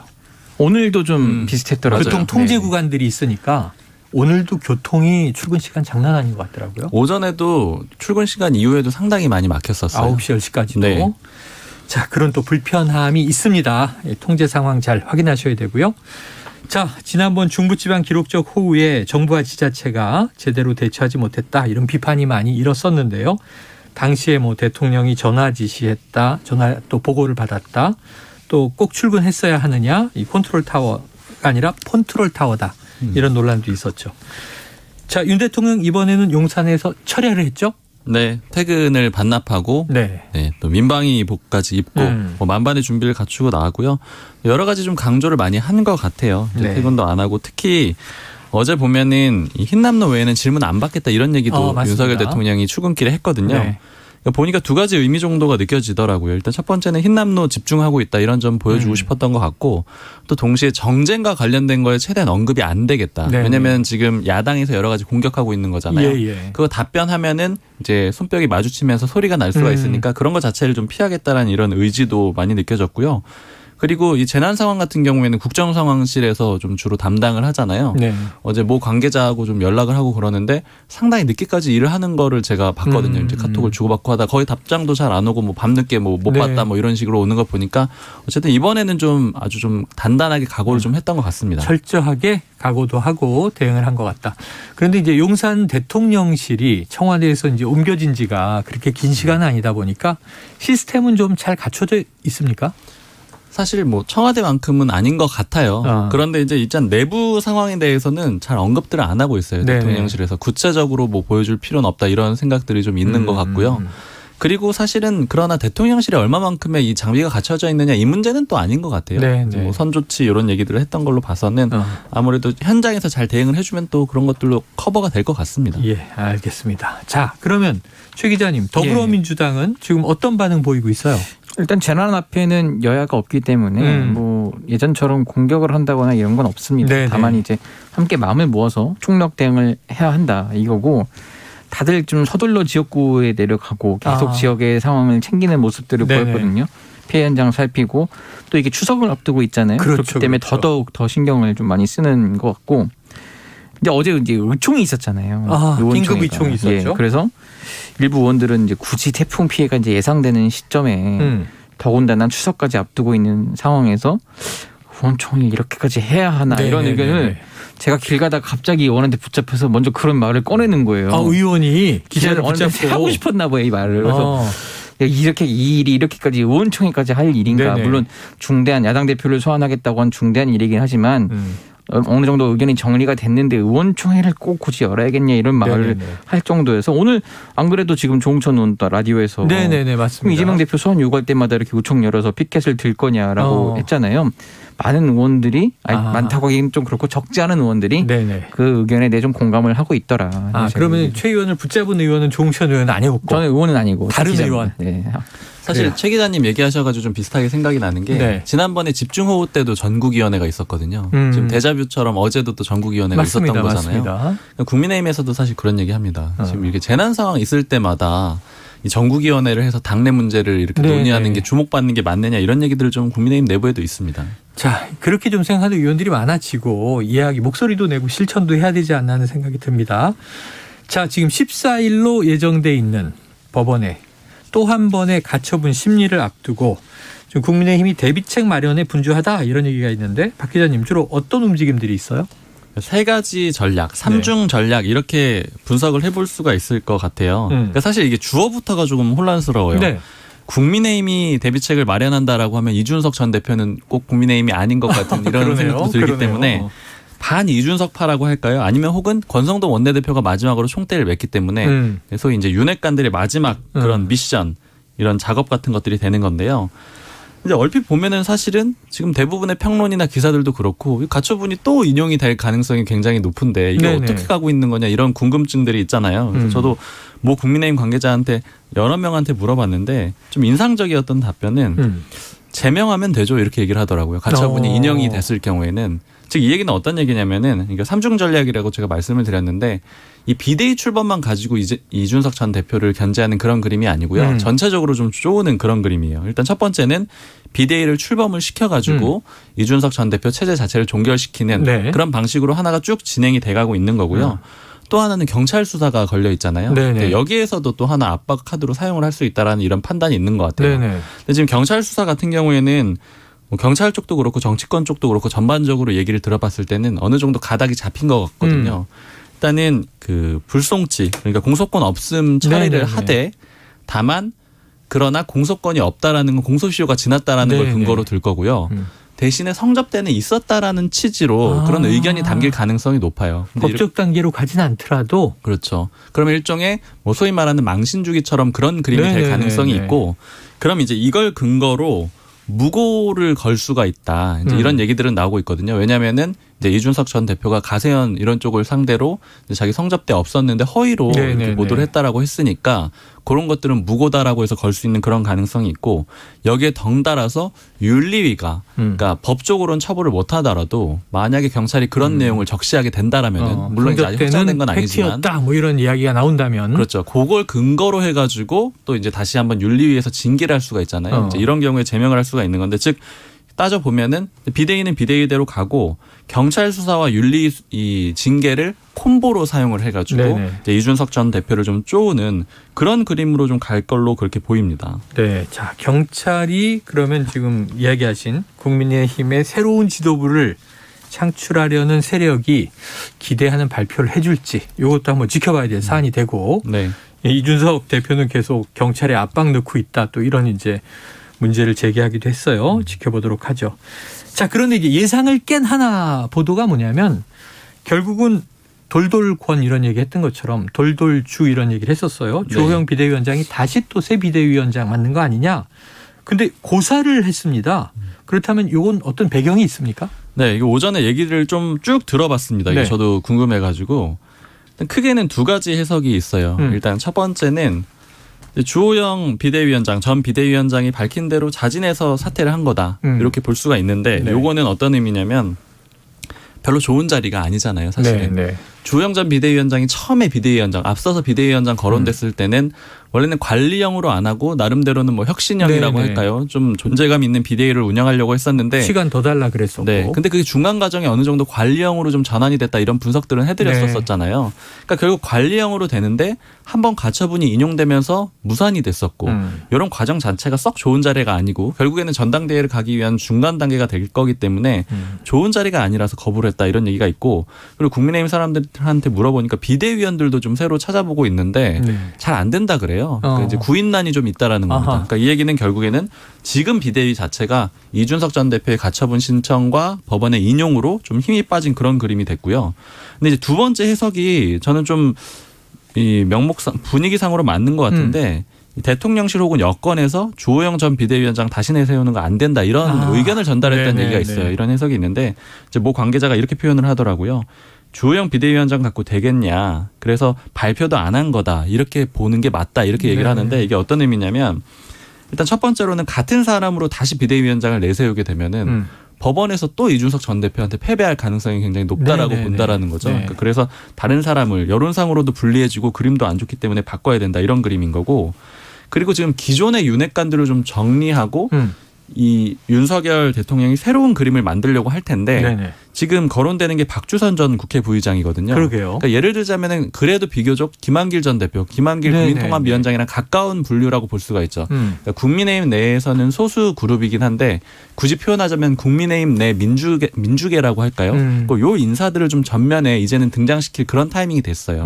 왜냐하면 윤핵관이라고 예전에 표현을 했었지만 사실 그 전 단계로 보면 김종인 전 위원장하고 윤석열 대통령이 가장 그 의견차가 심했던 게 소위 삼김을 안 치냐 마냐 이런 체제였던 거잖아요. 대선 때 그 얘기 많이 했죠. 맞습니다. 거기에 이제 가장 중심적인 인물이 김한길 위원장 이런 인물들인데 김병준 위원장 이런 사람들이 있었죠. 그러니까 결국 이 사람들을 전면에 내세우는 그런 그림으로 또 가는 게 아니냐 이런 해석들이 있기 때문에 그리고 구인난이라고 하기에는 또 바로 거의 좀 거론된다라는 이런 기사가 나왔고 이건 사실 이제 분위기를 좀 살펴보겠다라는 거거든요. 그러니까 어느 정도는 이런 그림도 좀 의견이 맞는 걸로 보입니다. 근데 저희 민주당 출입하는 입장에서 보자면 이 또한 윤심이다. 이 또한 윤심이다? 네, 윤석열 대통령의 뜻 혹은 윤석열 대통령 측의 뜻이 아니겠냐. 왜냐하면 국민의힘에서 갑자기 박주선 전 의원을 전 국회부의장을 끌고 나올 일은 없거든요. 그 내부적으로 볼 때는. 이분은 원래 국민의힘 분은 아니죠. 원래 민주당 출신이고 뭐 바른미래당에 있긴 했지만 어쨌든 좀 결은 다르고. 그리고 이분이 출신이 또 뭐냐면은 주목해볼 게 검찰 출신이에요.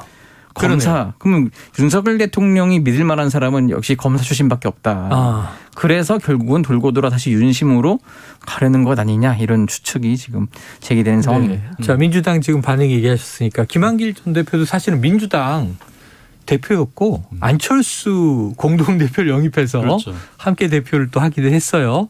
그런데 이제 아까 일부에서 잠깐 이 얘기가 나왔는데 별명이 창당 전문가. 그러다 보니까 이게 정계 개편 신호탄 아니냐 이런 얘기도 있어요. 혹시 민주당은 그런 점도 좀 주목합니까? 제가 그래서 가끔 그 의원들 만날 때마다 정계 개편 얘기를 물어보면요.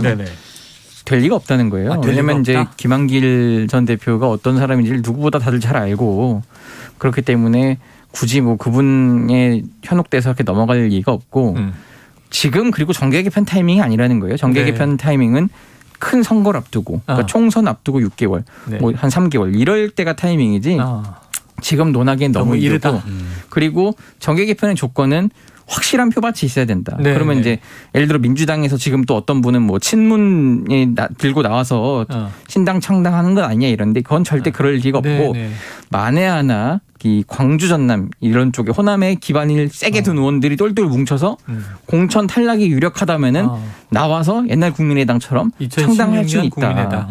그 경우가 아니고서는 쉽게 분당이나 창당은 되지 않는다라는 게 의견입니다. 알겠습니다. 근데 방금 최 기자님 얘기해 주셨지만 저도 이제 비슷한 얘기를 들었던 게 이 윤석열 대통령이 총선이 다가오면은 정계 개편까지는 아니더라도 이 주류 세력을 바꾸려는 노력을 할 가능성은 굉장히 높다 이런 얘기를 많이 하거든요. 그러니까 예를 들자면은 지금 박주선 전 국회부의장 이런 경우에는 좀 한 단계 건너가는 그런 그림이지만 윤석열 대통령이 예전부터 이 대선 후보, 경선 후보 때부터 많이 들었던 얘기는 뭐냐면 주변의 측근들한테 했던 얘기가 이 정치권, 여의도 정치권 인사들에 대해서 좀 불신이 일부 있다라는 거예요. 그러니까 이 사람들을 완전히 신뢰하지 않고 있다 이런 얘기들을 많이 하고 사실 이제 국민들의 시선과도 좀 비슷한 거죠. 외부에 있다가 정치권으로 들어온 인물이다 보니까. 그래서 결과적으로는 이제 자신과 가까웠던 소규모의 정치인들을 내세웠던 건데 그 윤핵관들이 이제 실패를 한 거고 그 다음에 남은 게 이제 뭐 김병준이나 김한길 위원장 이런 사람들인 건데 이 사람들 중심으로 좀 재편을 한다거나 아니면 이제 한동훈 장관을 좀 대표 선수로 내세워가지고 좀 주도하는 그러니까 공천에서 좀 다른 사람들을 좀 새로운 이 흐름을 만들 수 있는 그런 그림을 만들려고 한다는 얘기들은 좀 나오고 있습니다. 야, 흥미진진한데 이건 좀 1년 반 가까이 지켜봐야 됩니다. 한번 이제 하나의 이제 예언처럼 던져놓도록 하죠. 근데 지금 그 얘기를 하시니까 저는 불현듯 대선 과정에서 정말 이 윤석열 후보가 국민의힘에 애정이 있나 했던 게 제가 민주당으로 들어갈 순 없지 않습니까? 이런 표현을 했었거든요. 그래서 이 보수 정당을 택한 거다라는 이제 차선책으로 들려서 저 의중은 뭘까 궁금했던 적이 있습니다. 자, 지금 아까 3중 전략. 근데 여기에 대응하는 이준석 대표의 3중 비단 주머니는 뭐겠는가? 제가 육성 한번 듣고 와서 이야기 이어가죠. 그러니까 저는 이런 거죠. 그러니까 정치하는 사람인데 제가 그러면 저한테 대해서 지금 와서 뭐 품는다 이런 표현 쓰면 제가 그때 거의 돌아버리거든요. 솔직히 말하면. 품는다 쓰면 돌아버린다. 네, 품는다는 표현이 저한테 가장 모멸적이고 제가 들었을 때 기분이 제일 나쁜 표현이기 그러니까 때문에. 대통령이 품어라 이런 말을 할 때 굉장히 기분이 나쁘시다는 말씀입니다. 뭐 대통령 그런 말씀 하신 적 없지만 누군가 해법으로 옆에서 해법으로 이제 풀어라는 제가 이해할 수 있는데 품는다는 건 무슨 뭐 제가 달걀입니까? 그걸 왜 품습니까 저를? 그러니까 저는 이 상황에서는 예를 들어 네 달걀도 아니고 품길 뭘 품습니까? 풀라고 하면 모르지만 이 표현에 대해서 굉장히 강하게 불쾌감을 드러냈어요. 자, 박 기자님, 이준석 대표의 전략은 뭡니까?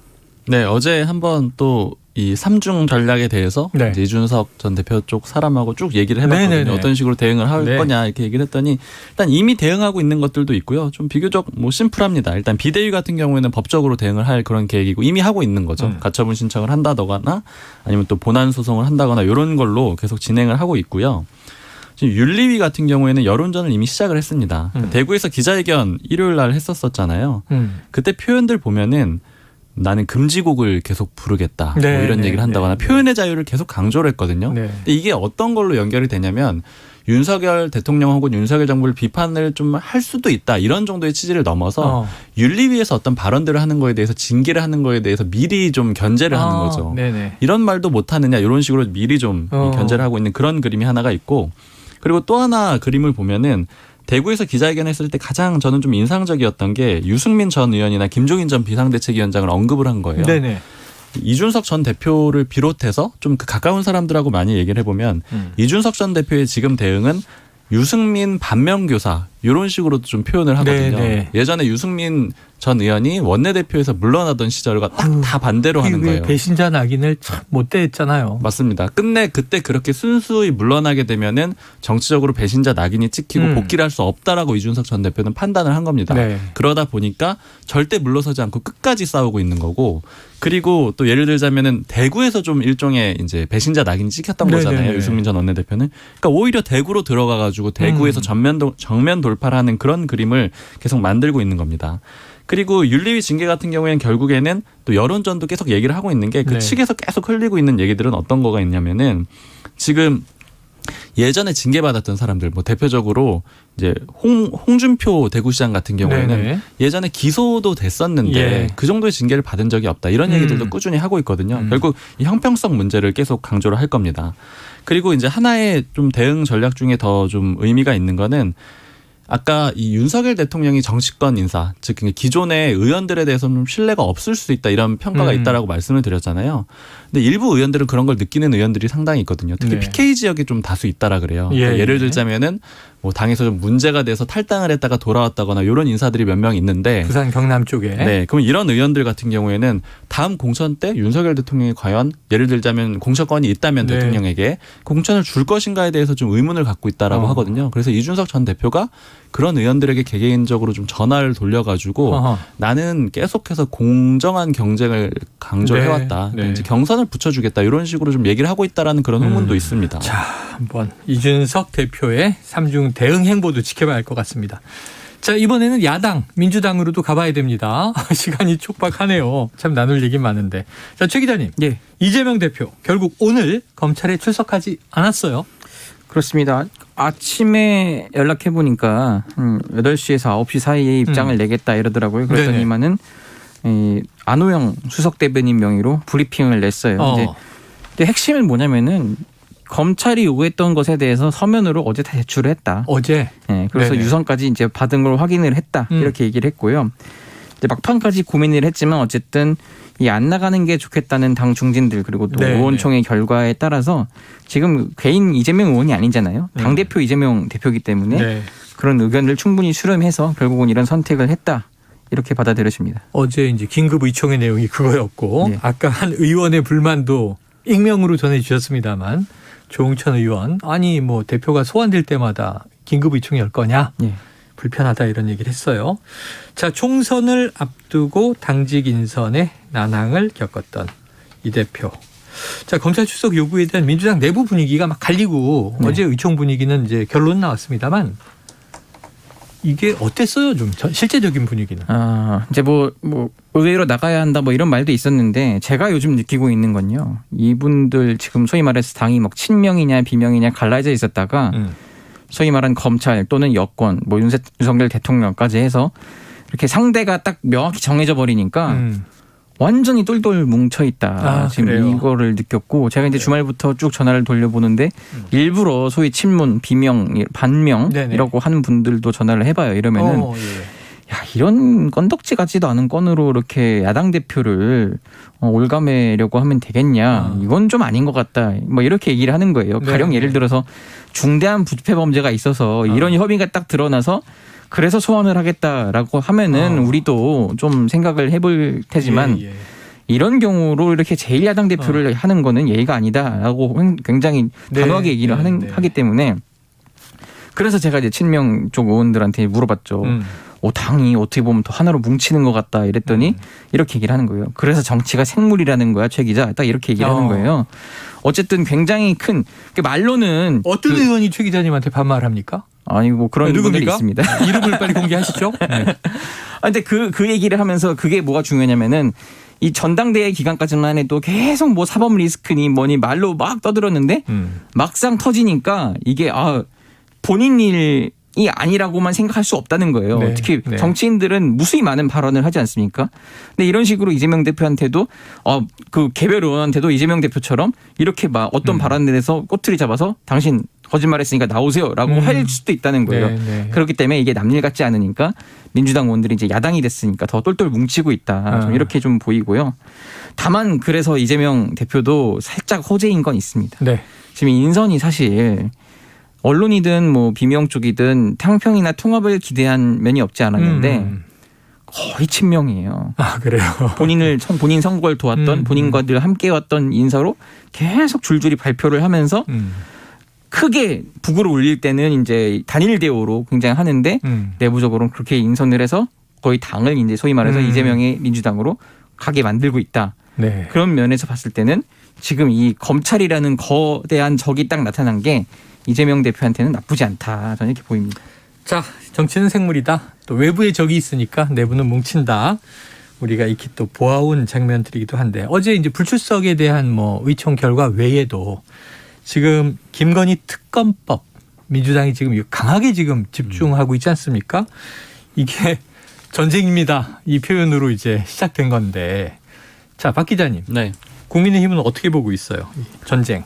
사실 좀 사람들마다 상황 분석하는 게 다른데 네. 예전에 가장 이상적으로 그리는 그림은 방송에서 한번 말씀을 드렸었는데 당대표를 전당대회를 거쳐가지고 뽑아가지고 이재명 대표랑 1대1 대결을 구도로 만들어 놓고 윤석열 대통령은 민생을 잘 챙기는 그런 그림을 가장 이상적으로 만들고 싶어 했는데 지금 그 작업이 원활하게 안 되고 있는 거잖아요. 내부에도 지도부가 모호하지 않습니까? 네, 내부에도 이준석 전 대표를 또 정리해야 되는 그런 상황을 맡고 있기 때문에 그런 거에 대해서는 좀 어려운 상황이다 이렇게 보는 분석들이 있고요. 그리고 좀 안타까워하는 그런 목소리 여권 관계자가 하는 얘기가 이제 예전부터 했던 얘기인데 이재명 대표 수사는 속도전인데 너무 늦었다라는 거예요. 그러니까 이재명 대표가 사실은 의원이 되기 전 이런 과정부터 사실은 빨리 처리를 했어야 된다 이런 얘기들이 많았거든요. 왜냐하면 방탄조끼가 2개 생긴다라고 봤어요. 의원이 되면은 방탄이 하나 생기고 당대표가 되면 사실 야당 대표를 소환해서 부르고 이런 게 이제 민주당이 주장하는 게 완전히 터무니없는 게 아닌 게 좀 쉬운 일은 아니었단 말이에요. 여태까지 관례적으로 봤을 때도요. 그러니까 결국 2가지의 방탄조끼가 생기는 동안 왜 수사가 제대로 이루어지지를 않았느냐, 왜 빨리 못했느냐 이런 얘기들은 하고 있습니다. 급하게 건 것은 허위사실 유포 혐의, 그것도 공직선거법 때문에 며칠 남지 않은 공소시효. 앞으로 이 뭐 전쟁이 어떻게 흘러갔는지 지켜봐야 될 텐데 최 기자님, 김건희 특검법 말이에요. 특검 가능하겠어요? 그 어제 분위기랑 그저께 분위기가 조금 다르긴 한데 어제 이제 의원총회도 있고 해서 굉장히 좀 막 들끓는 분위기여서 특검하자 막 이랬는데. 또 사실은 핵심 관계자들은 이렇게 얘기를 하더라고요. 이게 현실적으로는 쉽지 않다. 그렇지만 지지층이 또 보는 눈이 있고 그렇기 때문에 최대한 우리가 할 수 있는 액션 다 해야 한다 이거고 일단 김건희 특검법을 띄웠잖아요. 이거는 결국 법사위에서 통과를 시켜줘야 되는 거예요. 근데 물론 전체적으로 그 의석수만 보자면은 민주당이 단독으로 할 수 있지만은 지금 법사위원장은 또 김도우 국민의힘 소속의 위원장입니다. 그렇기 때문에 쉽지 않은데 다만 민주당이 보는 거는 여론, 확실히 여론인 게 이런 경우는 오늘 조홍천 의원도 얘기를 했지만은 사실 여당이나 국민의힘 뭐 윤석열 대통령 입장에서도 결국 받기 어려운 카드인데 여당이 받을 때는 등 떠밀리듯이 해야 국민 여론 때문에 그렇게 해야 받을 수 있다는 거예요. 근데 지금 국민의힘이 계속 내부 분열의 길로 가고 있고 민주당이 보는 분수령이 14일이에요. 그때 이제 가처분 결과가 나올 수도 있고 안 나올 수도 있지만 어쨌든 그 기점으로 해서 만약에 또 인용이 된다면은 국민의힘은 더 자멸의 길로 간다. 이럴 때 공백을 틈타서 민주당이 돌격 개시한다는 거예요. 그러면 이제 공격을 치고 들어가면서 여론까지 우리 편으로 만들 수 있다라고 그런 생각을 하고 있습니다. 얘기만 들어도 벌써 전쟁 작전이 시작된 것 같아서 머리가 아픕니다. 14일엔 또 어떻게 될까요? 먼저 추석을 좀 따뜻하게 보내야 할 텐데. 알겠습니다. 오늘 불사조 기자단 여기서 정리하죠. 박순봉 경향신문 기자, 최영창 세계일보 기자 두 분 수고하셨습니다. 감사합니다.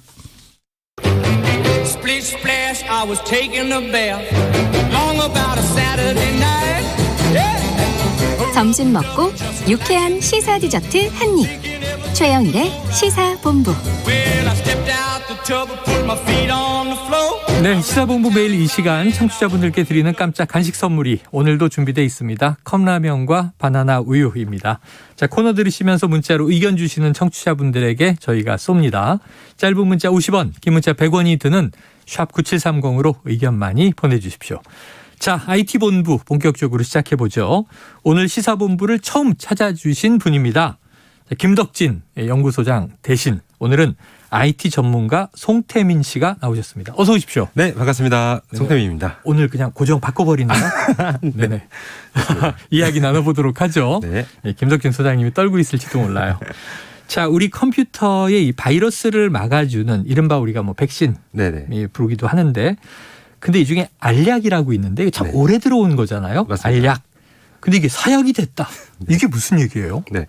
우선 알약은 이제 윈도우 쓰는 사람이라면 대부분 설치한 이런 프로그램이 될 것 같은데요. 이제 보안 기업인 이스트 시큐리티라는 곳에서 만들었어요. 그래서 지난 4월 달에는 자신들의 이 알약 백신 프로그램이 이제 랜섬웨어 탐지 역량이 매우 좋다라고 있는 밝힌 적이 있었거든요. 네네. 하지만 지난달 30일 날 정상 파일을 랜섬웨어로 오인해서 전국에 이제 1,600만에 달하는 이용자의 PC 중 일부가 먹통이 되는 이런 피해가 이제 호출했습니다. 그렇기 때문에 사실 알약이 아니라 이제는 사약이다라고 이제 얘기를 하는 거고요. 예. 네, 핵심 무기였던 이 랜섬웨어 탐지가 발목을 잡은 것인데요. 네네. 네, 회사는 사과하고 뭐 대응과 뭐 재발 방지 대책을 발표했지만은 소비자들은 이제 집단 소송을 하겠다, 뭐 이런 움직임이 좀 보이고 있습니다. 그래요. 랜섬웨어라고 하면 이건 악성 코드로. 네네. 그러니까 나도 모르게 내 PC에 들어오면 이걸 완전히 잠궈버리고. 네, 맞습니다. 내 정보를 내가 보려면 돈 내면 풀어주지 이런 거잖아요. 네네. 이건 나쁜 건데 일종의 해킹인데 이게 정상 프로그램을 랜섬웨어로 오인을 해서 내 PC를 무력화시켜버렸다. 맞습니다. 야, 지금 이거 쓰는 사람이 많으니까 피해 규모도 클 텐데 이런 일은 왜 어쩌다가 발생한 겁니까? 네, 약간 답답하긴 한데요. 네. 이번 사태 같은 경우는 한마디로 이제 멀쩡한 파일을 랜섬웨어로 이제 오인을 한 건데요. 했다. 네. 이 알약을 업데이트를 하면서 컴퓨터가 이제 켜지지 않는 등의 먹통 사고가 잇따랐는데 과연 이제 어떤 건지라고 하면은 그 알약 중에서도 공개용 알약이 있어요. 그래서 네네네. 기업용이 아니라 일반인용이 있는데 기업용은 문제가 없는 것으로 알려졌지만은 이 일반용이 이제 문제가 됐던 거였고요. 일단은 일반 파일을 랜섬웨어로 인식했다고 했는데 그 일반 파일은 윈도우 파일이었습니다. 아. 네, 그렇다 보니까 이 윈도우 자체가 작동이 안 되는 거예요. 네네. 실행이 안 되다 보니까 아무래도 이제 이거를 지울래도 어떻게 할지도 모르겠고 이런 답답한 부분이 분명히 좀 있었다라고 했던 부분이 있을 것 같고요. 일반적으로 이런 보안 회사나 이제 백신 회사들은 이제 MS로부터 이제 배포 전에 안정성이나 호환성을 유지하는 이런 프리뷰 버전을 받거든요. 근데 요즘은 이제 바이러스가 워낙 빨리빨리 나오다 보니까 이 대응하기 위해서 이 안정성을 약간 포기한 부분이 있었다라고 얘기를 할 수 있을 것 같습니다. 안정성을 포기했다. 네. 이 정상 프로그램을 랜섬웨어로 오인했는데 그 프로그램이 바로 윈도우였다. 네. 다른 것도 아닌 OS잖아요. 맞습니다. 그러니까 그냥 컴퓨터 자체가 먹통이 돼버릴 수밖에 없다. 네.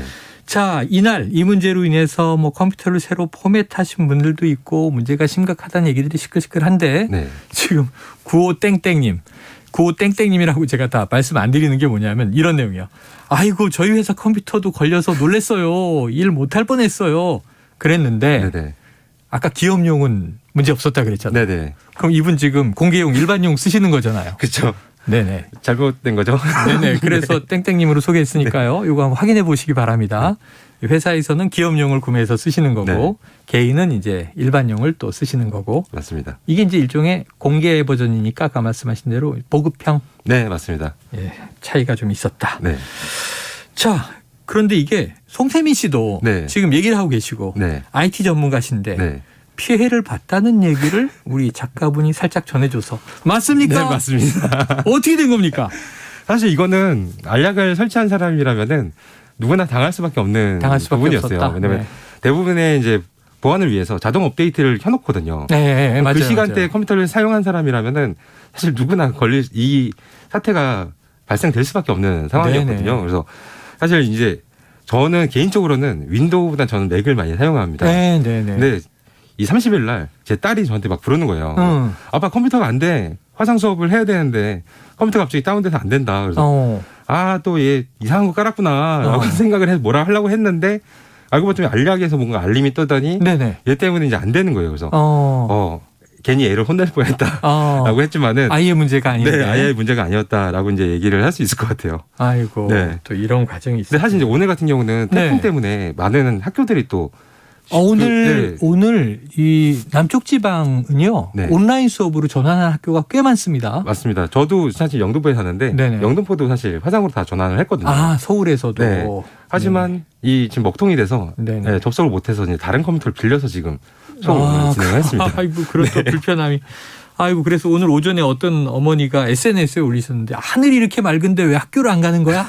근데 오늘 어린이집 차량들 교통체증에 정말 늦고 그랬어요. 그래서 하루 정도는 온라인 수업이 나쁘지 않은데 하필 그때 이 지금 알약 사태가 벌어진 겁니다. 근데 이게 대응이 늦어지는 바람에 많은 사람들이 피해를 봤다면서요. 네, 맞습니다. 이게 자동 업데이트가 되다 보니까 컴퓨터를 그 시간에 킨 사람들은 다 문제가 되는 거잖아요. 그러니까 이게 알약이 자동으로 업데이트가 되면서 문제가 터진 거군요. 네, 맞습니다. 왜냐하면 그 업데이트 내용에 잘못된 이제 버그 같은 게 있었기 때문에 발생이 된 건데요. 이 당시 이제 30일 오전 11시 30분에 이제 발생을 한 거고요. 회사는 6시간 뒤에 그거를 이제 수동 조치 방안을 이제 발표를 하게 된 거였어요. 근데 그것도 잠깐 올렸다가 다시 내렸다가 1시간 뒤에 다시 공지를 하게 됐습니다. 그래요. 한마디로 6시간, 7시간 정도를 사람들이 마냥 기다릴 수밖에 없었고 약간 재밌었던 거는 그 이제 요즘 SNS가 또 워낙 잘 돼 있으니까 사람들이 해결 방안을 어떻게 뭐 포맷 해야 된다 뭐 이런 것들 다 알려주면서 진행을 했고요. 이 만든 이스트 시큐리티 회사 같은 경우는 홈페이지에 이제 사과문도 게시하고 뭐 어떻게 뭐 복구해라라고 알려줬지만은 사실 컴퓨터를 잘 모르는 사람들은 그걸 따라하기는 사실 어려운 설정이 없습니다. 그래서 저도 사실 윈도우는 사실 많이 사용을 안 하다 보니까 이거 어떻게 하라는 거야 하다 보니까 사례가 여러 가지가 있는데 저 같은 경우는 아예 먹통이 돼서 윈도우 자체가 안 켜지는 이런 부분이 있다 보니까 안전모드도 못 들어가는 이런 부분 때문에 사실 약간 힘들었던 부분이 있었고요. 많은 사람들은 이런 이제 해결 방안도 알려줬지만은 이것 대신 이전에 데이터가 이미 다 날아갔는데 어떤 사람들은 그 사이에 컴퓨터를 써야 되니까 포맷을 할 수밖에 없었잖아요. 그래서 근데 이미 포맷하고 다 날아갔는데 방안을 만들어서 뭐하냐 이런 사람들이 좀 많았던 것 같습니다. 데이터가 다 날아가는데 그게 제일 안타까운 일이죠. 네, 맞습니다. 자, 여기에 대해서 이스트 소프트 아까 말씀하신 대로 사과도 하고 뭐 그랬다고 하는데 그게 다예요? 사과도 이제 어저께 이제 먹통 사태 6일째인 어저께 이제 재발 방지 방안을 발표했는데요. 총 4가지였어요. 이제 랜섬웨어 테스트를 강화하겠다. 프로세스도 뭐 강화하겠다. 뭐 조기에 이런 오류를 발견해서 시스템도 고도화하겠다. 뭐 이런 것들이었는데 사실 이제 사용자들은 사용자에 대한 이런 보상은 없다 보니까 약간 불만이 아직도 많은 상황이 될 것 같습니다. 그러니까 사측의 잘못으로 어쨌든 뭐 전혀 이상이 없는 컴퓨터가 크게 이제 타격을 받았어요. 근데 그 안에는 사람마다 다 다르지만 개인적으로 소중한 정보도 있을 수 있고 업무적으로 중요한 정보도 있을 수 있어요. 네, 맞습니다. 보상 문제가 나올 것 같은데 지금 어떤 이야기 오가고 있습니까? 일단은 많은 사람들이 약간 답답해하고서 소송까지 불사하겠다 이런 사람들도 이제 많이 모이고 있더라고요. 하지만 이제 법조계 쪽의 얘기를 제가 듣다 보니까 손해배상이 청구는 가능하나 실제 뭐 실익은 있을지는 쉽진 않다. 봐야 된다. 그래요? 일단은 이 무료 배포용 알약이었잖아요. 그래서 기업이 사용했는지 개인이 사용했는지 먼저 살펴봐야 되고요. 우선 기업이 사용했다라고 하면 법적 보호를 사실 받기가 힘든 거죠. 왜냐하면 무료 버전이 아니라 유료. 우땡땡님 그래서 문제예요. 네, 맞아요. 이 유료용 알약을 써야 되거든요. 그래서 근데 개인 같은 경우는 이 무료라고 해도 일단 무료 백신에 이제 그 약관이 있는데요. 오탐이나 이런 이제 잘못된 장애에도 보상이 없다라는 약관이 있대요. 그렇다 보니까 약간 피해갈 수도 있겠지만은 그래도 무료 버전이라고 하더라도 이 알약 보면은 항상 광고가 뜨거든요. 이 광고 때문에 이 회사가 이익을 얻기 때문에 손해배상이 어느 정도는 인정될 수 있으나 이 손해에 대한 거를 피해자가 스스로 밝혀야 되기 때문에 굉장히 또 힘든 상황이 될 것 같습니다. 그냥 무료만 아니고 또 광고를 띄웠다. 이게 묘하게 꼬여 있습니다. 어쨌든 유료로 돈을 주고 샀다면 피해 보상이 가능한 건데 기업용은 문제가 없었고 그 무료 공개 버전에서 문제가 터져서 보상이 쉽지는 않다. 자, 소송은 힘들지 모르고 보상은 또 될지 안 될지 지켜봐야겠습니다만 이스트 소프트 기업 입장에서는 일단 이미지나 브랜드 타격이 문제잖아요. 맞아요. 우선은 이제 아무래도 뭐 현재 이 알약을 만든 이스트 시큐리티의 회사의 지분 81%를 이스트 소프트 갖고 있거든요. 그렇다 보니까 이제 앞으로의 상황이 굉장히 이제 중요할 것 같은데 올해 이제 이스트 시큐리티를 또 IPO하겠다라고 발표를 했어요. 아, 네. 상장합니까? 올해? 네. 아니요, 상장은 2024년도에 상장하겠다라고 해서 올해는 이제 2024년 목표로 목표로 해서 KB 증권하고 상간 중간사가 그 계약을 맺었고요. 네. 예, 프리 IPO로 해서 올해 이제 150억 규모의 투자를 유치하기도 했어요. 네네네. 네, 이제 지금부터가 이제 문제가 되겠죠. 그러네요. 네, 이 이미지가 앞으로 이제 사람들이 알약을 지금 다 지웠는데 과연 앞으로 다시 깔까 사용을 할지가 사실 이제 되게 중요한 부분이 될 것 같고요. 신뢰가 이제 하락한 상태에서는 아무래도 이제 다시 설치가 쉽지 않기 때문에 이 회사는 다양한 조치를 좀 내놔야 되겠다라는 생각이 좀 듭니다. 또 뭐 독점 시장도 아니고 보안 이제 백신 프로그램들은 또 여러 가지가 있습니다. 맞습니다. 야, 알약 이게 참 오랫동안 저도 컴퓨터 사용하면서 들어온 그런 백신 프로그램인데 참 안타까운 일이 터졌네요. 자, 오늘 말씀 여기서 정리하죠. 아유, 흥미진진했습니다. 고맙습니다. 감사합니다. 예, 지금까지 IT 전문가 송태민 씨였습니다. 오늘 간식 받으실 분은요. 청취자 4651-7555-9544-2095-6123님이 되겠습니다.